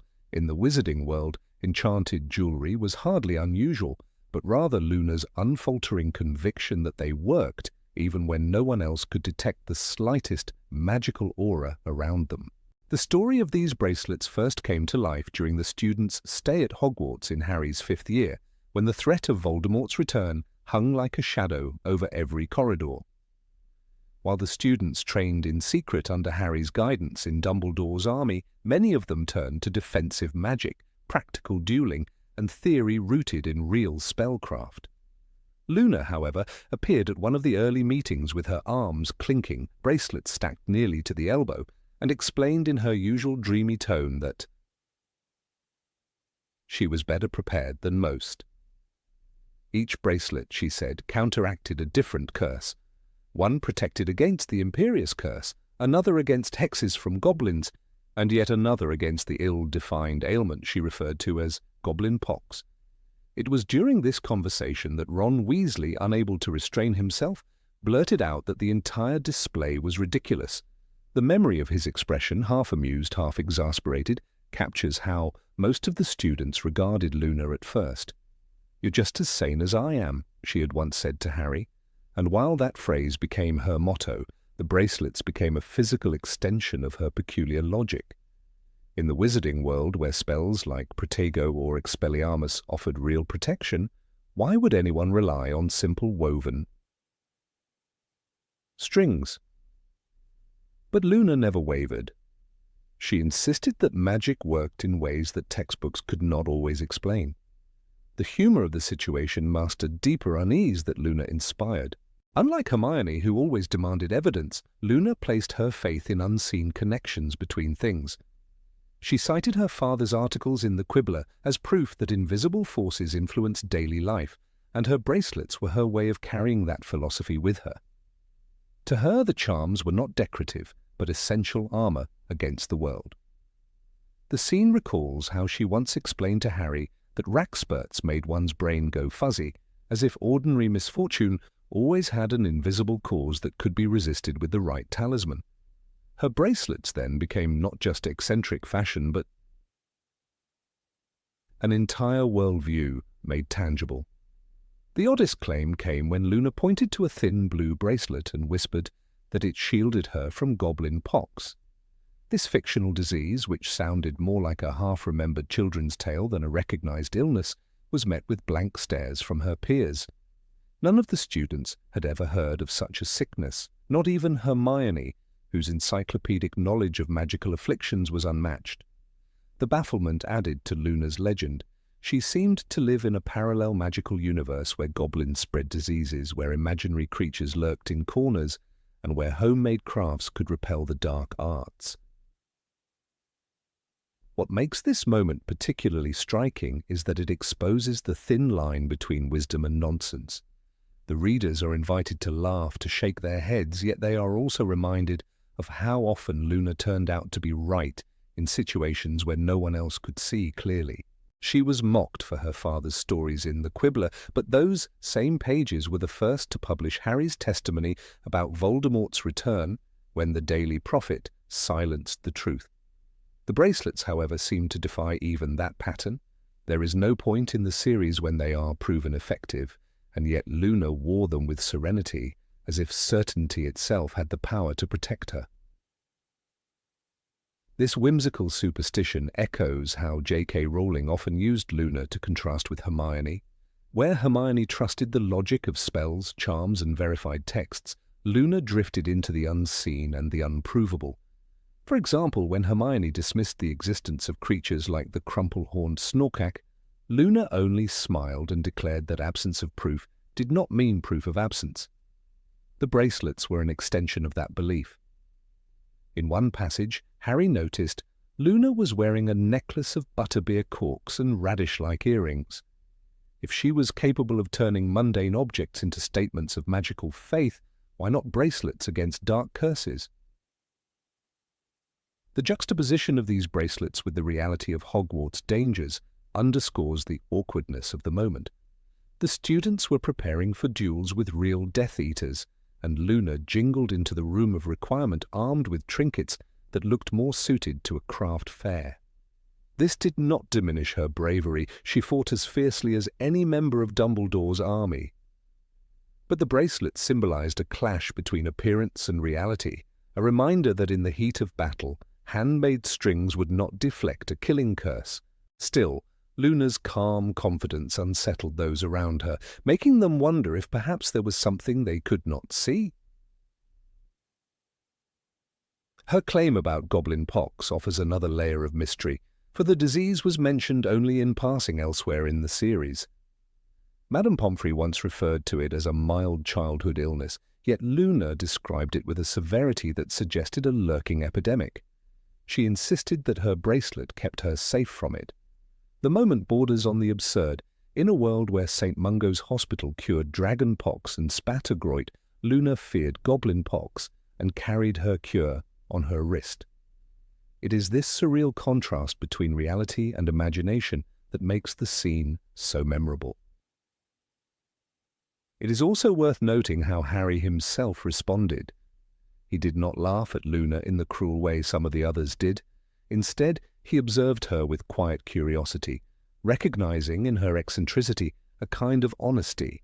He had already learned that Luna was not motivated by a desire to impress or conform. She wore what she pleased, believed what she pleased, and spoke truths others avoided. When she told Harry, in Order of the Phoenix, "Things we lose have a way of coming back to us in the end, if not always in the way we expect," he felt comfort rather than ridicule. The bracelets may have been foolish, but they were also a form of hope. The awkwardness of this episode lies not in Luna's behavior, but in how it forces others to confront their discomfort with difference. Hermione, for instance, could not comprehend why anyone would reject rational spellwork in favor of superstition. Ron laughed, unable to take the idea seriously.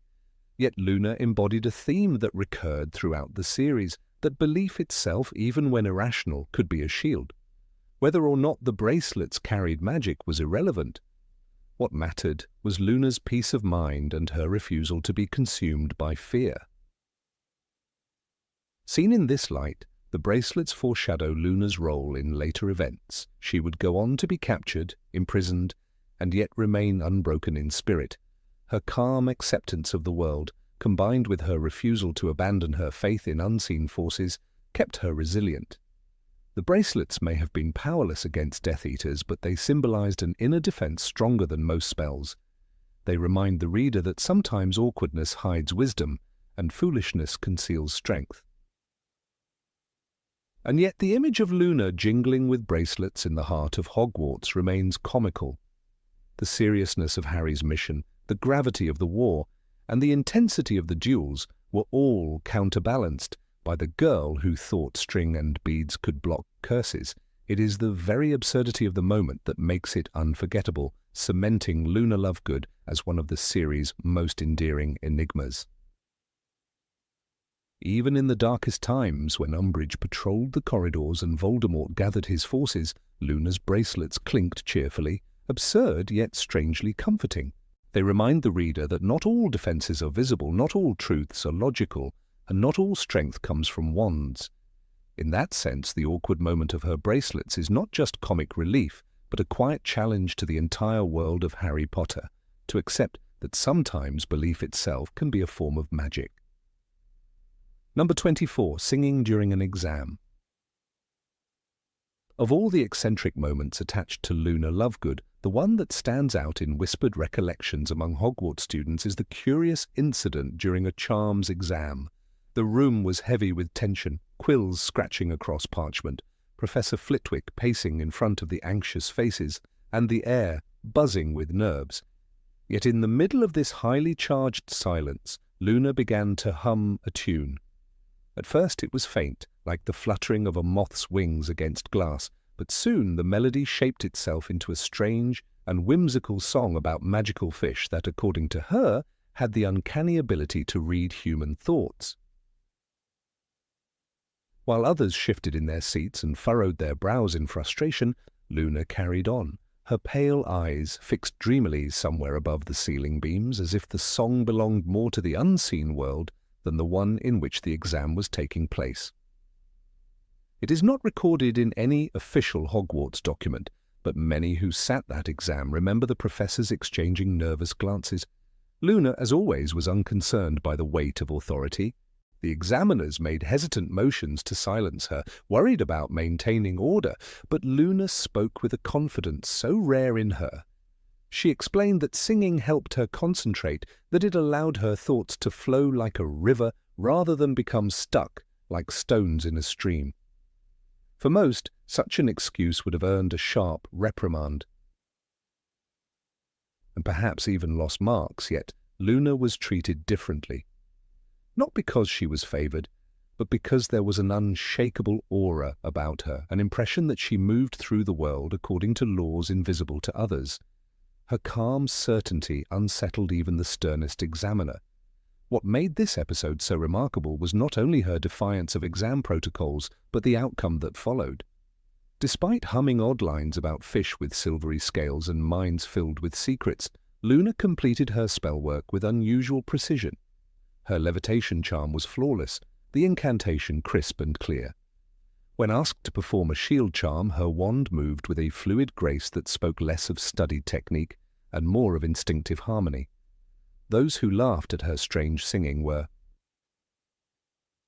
forced into silence when they saw sparks of brilliance illuminate her practical work. By the end of the exam, whispers spread that she had surpassed more than half of her peers, leaving behind even students who had drilled themselves endlessly in practice. The peculiarity of the moment lies in the contradiction it revealed.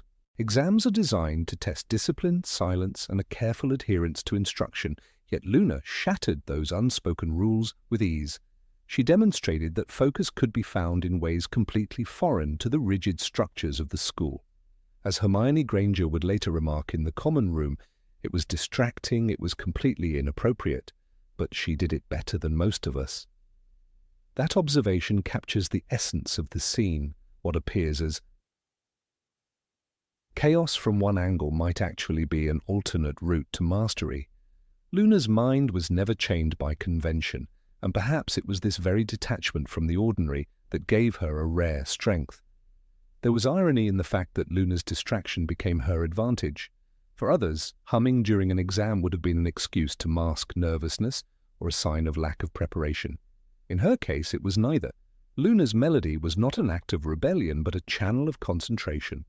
She once told Harry Potter in the forest that things we lose have a way of coming back to us in the end, if not always, in the way we expect. This same philosophy seemed to guide her here. The knowledge she had absorbed returned to her through music, through a rhythm that aligned thought, spell, and intention into one seamless act. To Luna, the boundaries between magic, memory, and imagination were as porous as the surface of water disturbed by wind. The song itself added another layer of strangeness. According to those who recalled her words, it spoke of fish with eyes like lanterns that swim through the dark, listening to the hearts of wizards. While this might have sounded like nonsense, it echoed her belief in creatures others dismissed. The magical fish were never mentioned in any known text, yet Luna gave them a vivid presence in her chant. Students like Ernie Macmillan later swore that her voice made the images so tangible they felt the fish gliding silently through the room. This ability to conjure visions in the minds of others was itself a kind of magic, not of wands and incantations, but of imagination and conviction. For the examiners, the dilemma was profound. To punish Luna for singing would have been to deny the quality of her results. To reward her openly risked encouraging behavior that might unravel the seriousness of future examinations. The compromise was silence. She was neither scolded nor praised, simply permitted to leave with the rest when the time came. Yet that silence spoke volumes. It suggested an acknowledgement that the strict walls of Hogwarts discipline sometimes bent in the face of individuality. The staff may not have understood Luna's method, but they could not ignore the evidence of her competence. The reactions among the students were divided. Hermione was indignant, convinced that rules must be respected or chaos would follow. Ron Weasley, on the other hand, found it amusing, though he admitted in a quiet aside to Harry that it's hard to laugh at her when she pulls it off better than we do. Harry himself remained thoughtful. He had always recognized in Luna a kind of courage that went beyond fighting Death Eaters, the courage to be wholly herself in a world that mocked difference. Watching her hum her way through an exam while others sweated in silence left him wondering whether bravery always wore the same face. For him, Luna's odd performance was another lesson in the diversity of strength. In examining this moment more closely, one cannot ignore how it reflects Luna's broader place in the story. She was constantly portrayed as the eccentric outsider, one whose beliefs seemed detached from reality. Yet time and again she proved that her eccentricity contained wisdom others overlooked. Her singing during the exam was a microcosm of this pattern. Just as she would later provide Harry with insights about loss, resilience, and the presence of unseen things, here she reminded everyone that the path to success need not be uniform. Conformity is not always the measure of ability, and sometimes the most unorthodox methods yield the most surprising victories. There is a certain beauty in imagining the exam hall at that moment. Rows of anxious students, quills scratching furiously, the air thick with tension, and in the middle of it all, Luna's voice weaving an airy melody that seemed almost to rise above the stress. The absurdity is undeniable, but so is the charm. It is the kind of scene that lingers not because of its scandal, but because it reveals the strange ways in which magic is intertwined with personality.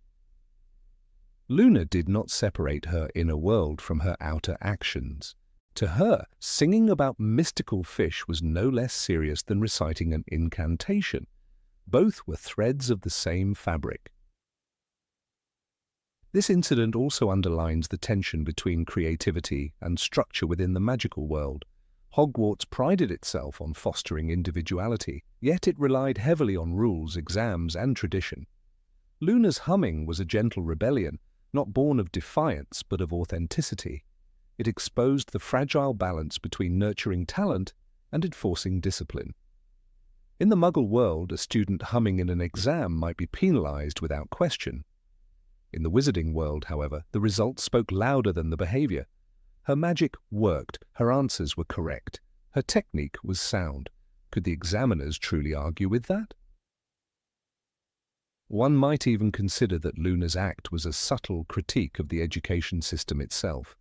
If a student can succeed through unconventional means, what does that say about the rigidity of the system? Was Luna a rare exception, or a sign that others too might benefit from different approaches?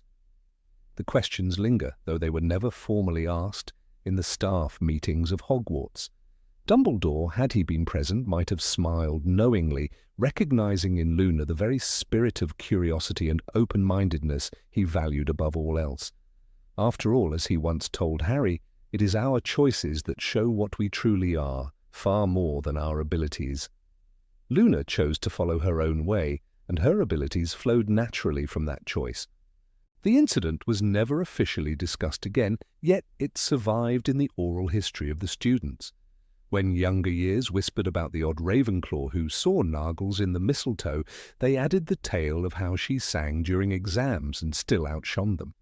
To many, it became an almost mythical anecdote, proof that Hogwarts was not only a place of rigid study, but also of peculiar wonders.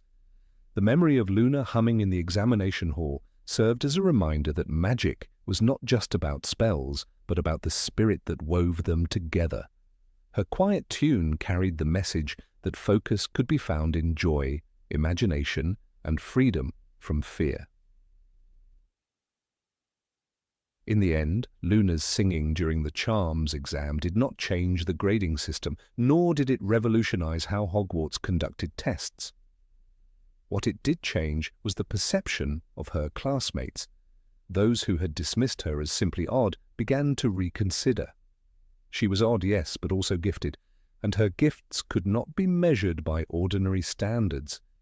She had walked into a room defined by silence and seriousness and filled it with melody, not to disrupt, but to center herself.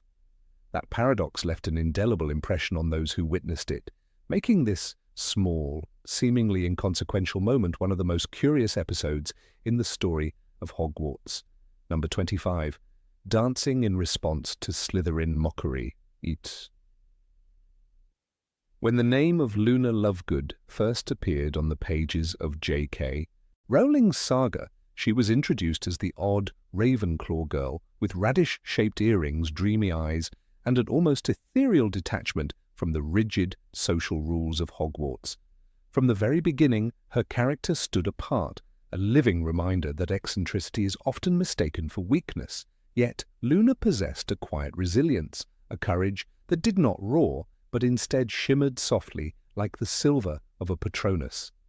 This becomes particularly clear in one of the strangest yet most telling moments tied to her, an incident with the Slytherin students who mocked her, only to be disarmed not by anger, but by an unexpected dance.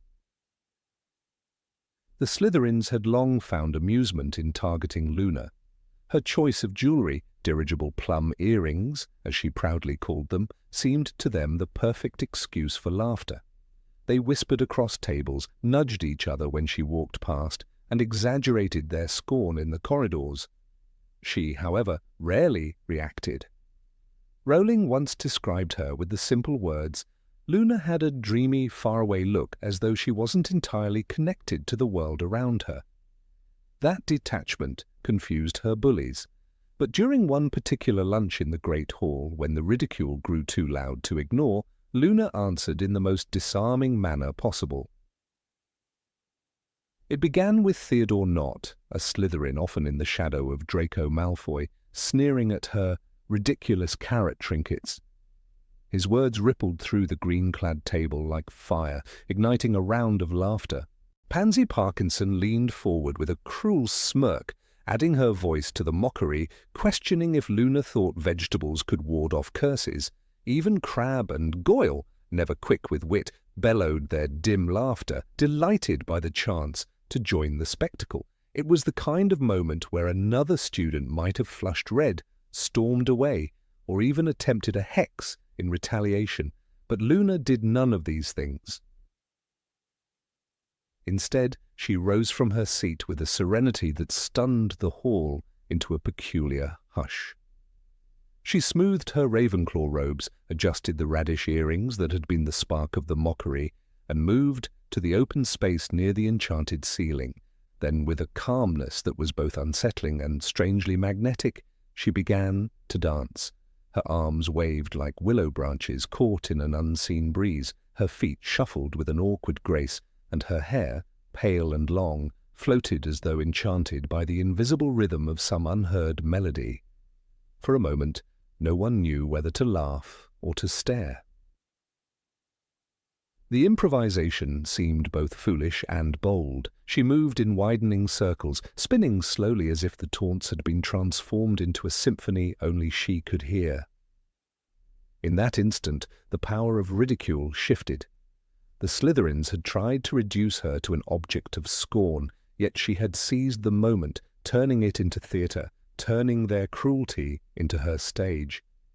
It was a gesture so unexpected that their laughter faltered, trailed off, and dissolved into uneasy silence. Even Draco Malfoy, usually the conductor of such orchestrated mockery, seemed uncertain whether he was being mocked in return. Rowling never described this exact dance in her books, yet the essence of Luna's reactions is consistent with her character. She often confronted ridicule not with anger but with unshakable calm. In Harry Potter and the Order of the Phoenix, Harry himself noticed that she spoke with that same remote air of someone who wasn't quite connected to reality. This detachment served as her shield, and in the great hall that day her shield was a twirl of limbs and a radiant smile that made no logical sense but carried undeniable weight. It forced everyone to question, was she mocking them? Was she utterly oblivious? Or was she simply celebrating her own existence in defiance of their scorn? The psychology of the moment reveals its brilliance. Bullies thrive on reactions: anger, tears, retreat. Luna gave them none of these. By dancing, she transformed the mockery into absurdity, reflecting it back upon its source. If they continued to laugh, they risked admitting that they were part of her strange performance. If they tried to insult her again, they risked revealing that they were already unsettled. The hall's attention had shifted. It was no longer Luna who was under scrutiny, but the Slytherins who suddenly seemed petty and small in comparison. The younger students watched with fascination. Some Gryffindors exchanged glances of awe, while even a few Ravenclaws, often embarrassed by Luna's eccentricities, felt a flicker of admiration. The house elves, peeking in from the kitchen doors, smiled at her audacity, for they too recognized the courage it takes to embrace ridicule and turn it into art. And as Luna spun once more, raising her arms as though to catch the starlight painted on the enchanted ceiling, the laughter had stopped entirely. The silence spoke louder than any insult.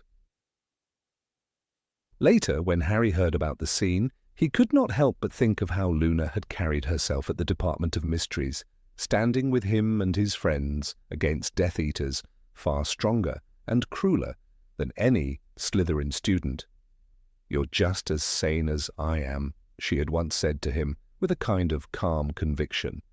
That same conviction radiated from her in the Great Hall. Her dance was not madness, but sanity of a higher kind, a refusal to let cruelty dictate the rules of her being. It was a philosophy of resilience dressed in whimsy. What makes the incident even more remarkable is the way it encapsulated Luna's role in the story of Hogwarts itself. She was always the outsider, yet her presence consistently shifted the balance of scenes she entered. She was not Hermione with her sharp intellect, nor Harry with his chosen destiny, nor Ron with his loyal heart. Luna embodied something subtler, the courage to remain utterly oneself in a world that demanded conformity. That day, when the Slytherins mocked her radish earrings, she reminded the school that authenticity itself is a weapon, an unpredictable one, impossible to defeat. The Slytherins never quite knew how to handle her afterward. Pansy Parkinson attempted a snide remark the following week, but it lacked the same sharpness. Draco rolled his eyes, but he did not bother to stir his housemates into another chorus of derision. It was as though Luna's dance had cast a charm stronger than any spell, an unspoken warning that anyone who mocked her risked becoming part of a show they could not control. Her eccentricity had become her strength, and her enemies, bewildered, chose silence over the risk of further humiliation. In reflecting on this moment, one cannot help but see the echoes of Rowling's broader message. The idea that true power often lies not in domination, but in subversion, not in meeting cruelty with cruelty, but in transforming it into something unexpected. Luna Lovegood's improvised dance remains one of those small but shining examples of how an act seemingly absurd can become a lesson in courage. "You think I'm odd," her every move seemed to say, "but I think it's odd to be anyone but myself." The great hall, with its enchanted ceiling and long house tables, had never witnessed defiance quite like that. Even years later, students who had been present recalled the scene with a mixture of confusion and awe. Some described it as embarrassing, others as inspiring, but all agreed on one thing: the laughter stopped. And in the absence of laughter, Luna Lovegood stood taller than she ever had, proving that ridicule is powerless against someone who refuses to surrender their joy. It was not the clash of wands, but the sway of arms and the flutter of radish earrings that carried the victory. The memory of her dance circulated in whispers, woven into the tapestry of Hogwarts lore. For many, it became a cautionary tale about underestimating the eccentric. For others, it was a story of quiet triumph. But for Luna herself, it was nothing extraordinary. She never boasted about it, never told the tale with pride. To her, it was simply natural to dance when mocked, because in her world, cruelty was just another tune to move to, another rhythm in the grand, strange symphony of life. And in that simplicity lay her profound strength. Number 26. Fortune-telling with cookie crumbs. Professor Sybil Trelawney's tower classroom had always been a place of strange fumes and stranger predictions. But when Luna Lovegood entered it, the already surreal atmosphere seemed to tilt into something entirely new.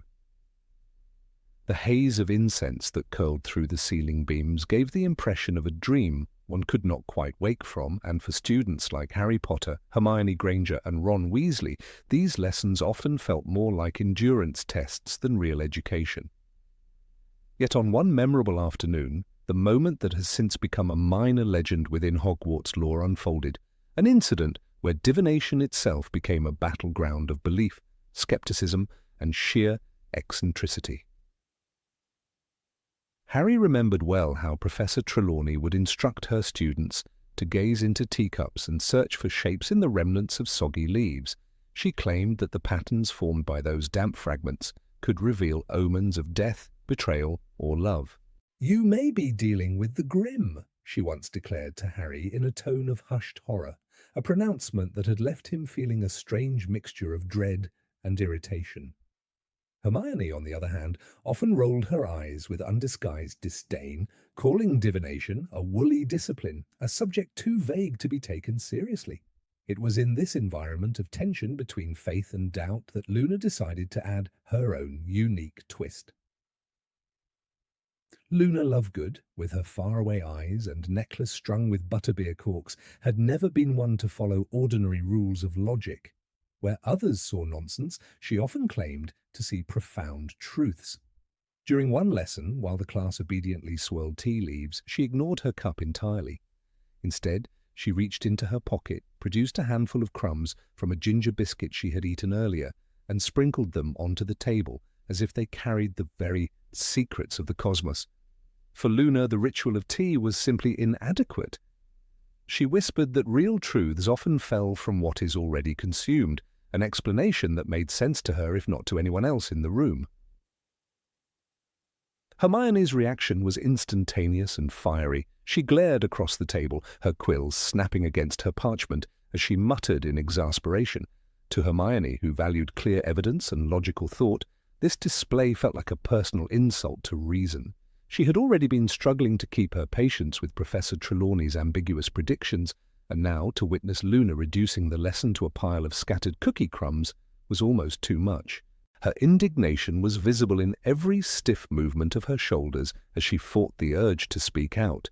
Harry, meanwhile, caught Ron's smirk as crumbs slid into patterns only Luna seemed able to decipher.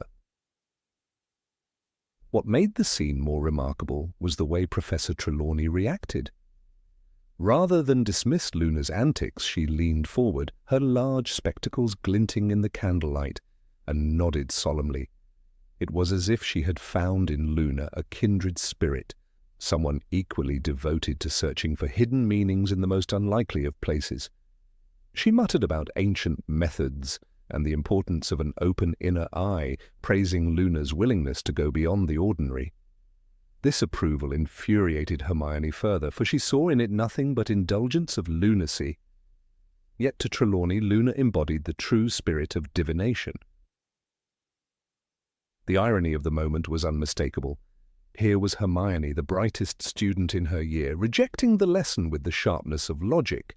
And here was Luna, who wandered through life half in another world, receiving validation from a teacher long accused of being a fraud. It revealed something deeply peculiar about divination itself. The subject was never truly about accuracy, but about perspective. To Luna, cookie crumbs told as much truth as tea leaves. To Hermione, neither told anything of value. And to Trelawney, both were proof of mystical signs that confirmed her world's fragile authority. This odd clash of personalities also highlighted the themes that ran throughout Harry's years at Hogwarts.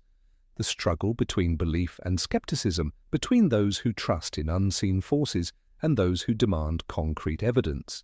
Luna's cookie crumb method symbolized an almost childlike faith in the hidden and the whimsical. Hermione's reaction stood for the rational mind's fury at what cannot be measured.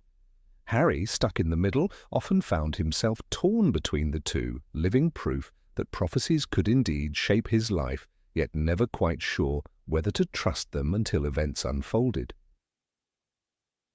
One cannot ignore how Luna's act fit seamlessly with her broader character. She was the girl who claimed to believe in crumple-horned snorkax and who wore radish-shaped earrings without a trace of embarrassment.